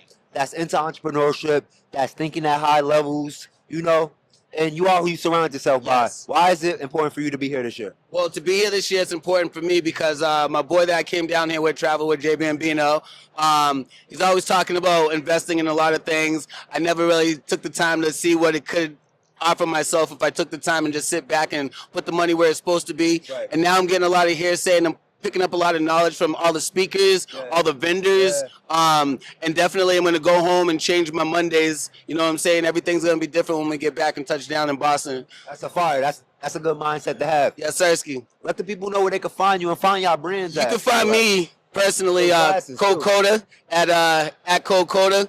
KOLD, KOTA on all social media platforms. My boy representing always only the strong survive, OTSS. This is his brand right here. So if you didn't know, you can get familiar with him as Jay Bambino, and you can find him too on the Jay Bambino Instagram and all platforms. We're just gonna do our thing out here today, and hopefully we can catch up with you later on. Yep. Yes, Sirski. RAPDILLZ, baby. One and only. You already know. Let's get it. What's good, world? RAPDILLZ InvestFest 2025, and I'm here with Jay Bambino. What's good, gang? Hey, I'm good, man. First time in Atlanta, first time at InvestFest. Oh, that's big. Bro, I've been having chills planning the trip. I'm getting chills right now. I'm at InvestFest. I'm taking in knowledge, bro. I'm just having a good time out here, bro. Dope. So this hat you're wearing right now, this is your brand? No, this is actually, I bought this from a vendor here. Okay, that's fire. Yesterday. This That's is fire. Community Love. Shout out Community Love. Appreciate the hat. Got the shirt too. Fire. But my brand, only the strong survive. Fire. You know what I mean? Just on time. Got everything. We got You see how they do that? sunglasses, shades. We got sweatsuits, tapestries. I got it on my phone case. Dope. And we were talking off camera about what the purpose of InvestFest is. You have this platform for promoting artists, but because it's InvestFest, you're promoting people with businesses. And even if you're not an artist, you're not an entrepreneur or business owner, everyone has a story. And this brand is really it's another representation of embodying your story every day with your habits, with everything that you do to go about life. It's not a brand, it is a lifestyle. And that's what we try to preach about it all the time. And eventually I want to take this past clothing, I want to start giving back to communities, doing events with rec centers, backpack drives, food drives, all types of things, like real philanthropic things. It's not all about bread. Dope. Only the strong survive. Yes, sir. And I like how you're doing different type of products like glasses, phone cases. Shout out everybody that got a clothing brand and a brand, but absolutely that makes it feel like a lifestyle brand and things that you use for the lifestyle. Like I fucks with that. I fucks with that. Absolutely. What's next? What do you got coming? I mean, you just told me what you want for the future, but what you cooking up? What's coming out this coming winter? Got a few tracks in the vault coming, working on getting some you're an content. artist too. Yes, sir. Okay, talk about that. Yeah. So I got into rapping probably when I was like 7. I went to Studley Elementary School in Massachusetts, and I was in my English class. They had this poem that I still remember the word for word to this day. It was a basketball poem, and I didn't read it like a poem. I read it with a rap cadence. Yeah. And since then, I went on to memorize. The first 2 things I ever memorized was the first verse off of Juicy by Biggie and the intro theme to the Boondocks. And my dad gassed me up when I spit them for him. And then from that point on, he was like, "Oh, my son got squabbles." So I took it and ran with it. The name Bambino, I was my dad's firstborn. So he called me Bambino. And since then, I kept it because I'm the firstborn. And my pop's my best friend. Because a lot of people like us, we don't got our fathers in the picture. So for me to be on the other side of the water as far as that statistic and to come out the way that I did, like, it's a blessing, man. That's For dope to real. appreciate that and recognize that. Absolutely. I feel the same way. Like, I honor my pops every chance I get. And let the people know where they can find the brand at, where they can find you at, where they can find your music at. You can find my artist page on Instagram at It's J Bambino. That's ITZ, like Cheez-Its. JAYBAMBINO. The clothing brand Only the Strong Survive is OTSS_apparel. And you can find my music on all DSPs, J Bambino. Me and Cole Coda got something in the works. I got some solos in the works. We got a movie on the way. We a media conglomerate. This is bigger. This is bigger than rap. This is bigger than movies. But at the end of the day, this conglomerate is about the community. So that's what it is. Let's get it. RAPDILLZ InvestFest 2025. Let's go. Yo, we here at RAPDILLZ InvestFest 2025. And I'm here with Mike from 3D Visions. What's good, bro? How you doing? What's happening? You going crazy on the content game right now. Just talk to the people a little about what you doing and what your brand is about. Yeah, so my name is Mike. My name is Mike Jenkins with 3D Visions. I teach people how to build single-family new construction homes from the ground up. No experience needed. Leveraging other people's money, resources, and relationships. Okay. When you hear about real estate and, investment properties, you usually don't hear about the single-family play, They usually tell you to get the multi-family, 3-family, 4-family. Why is the single-family play the way to go?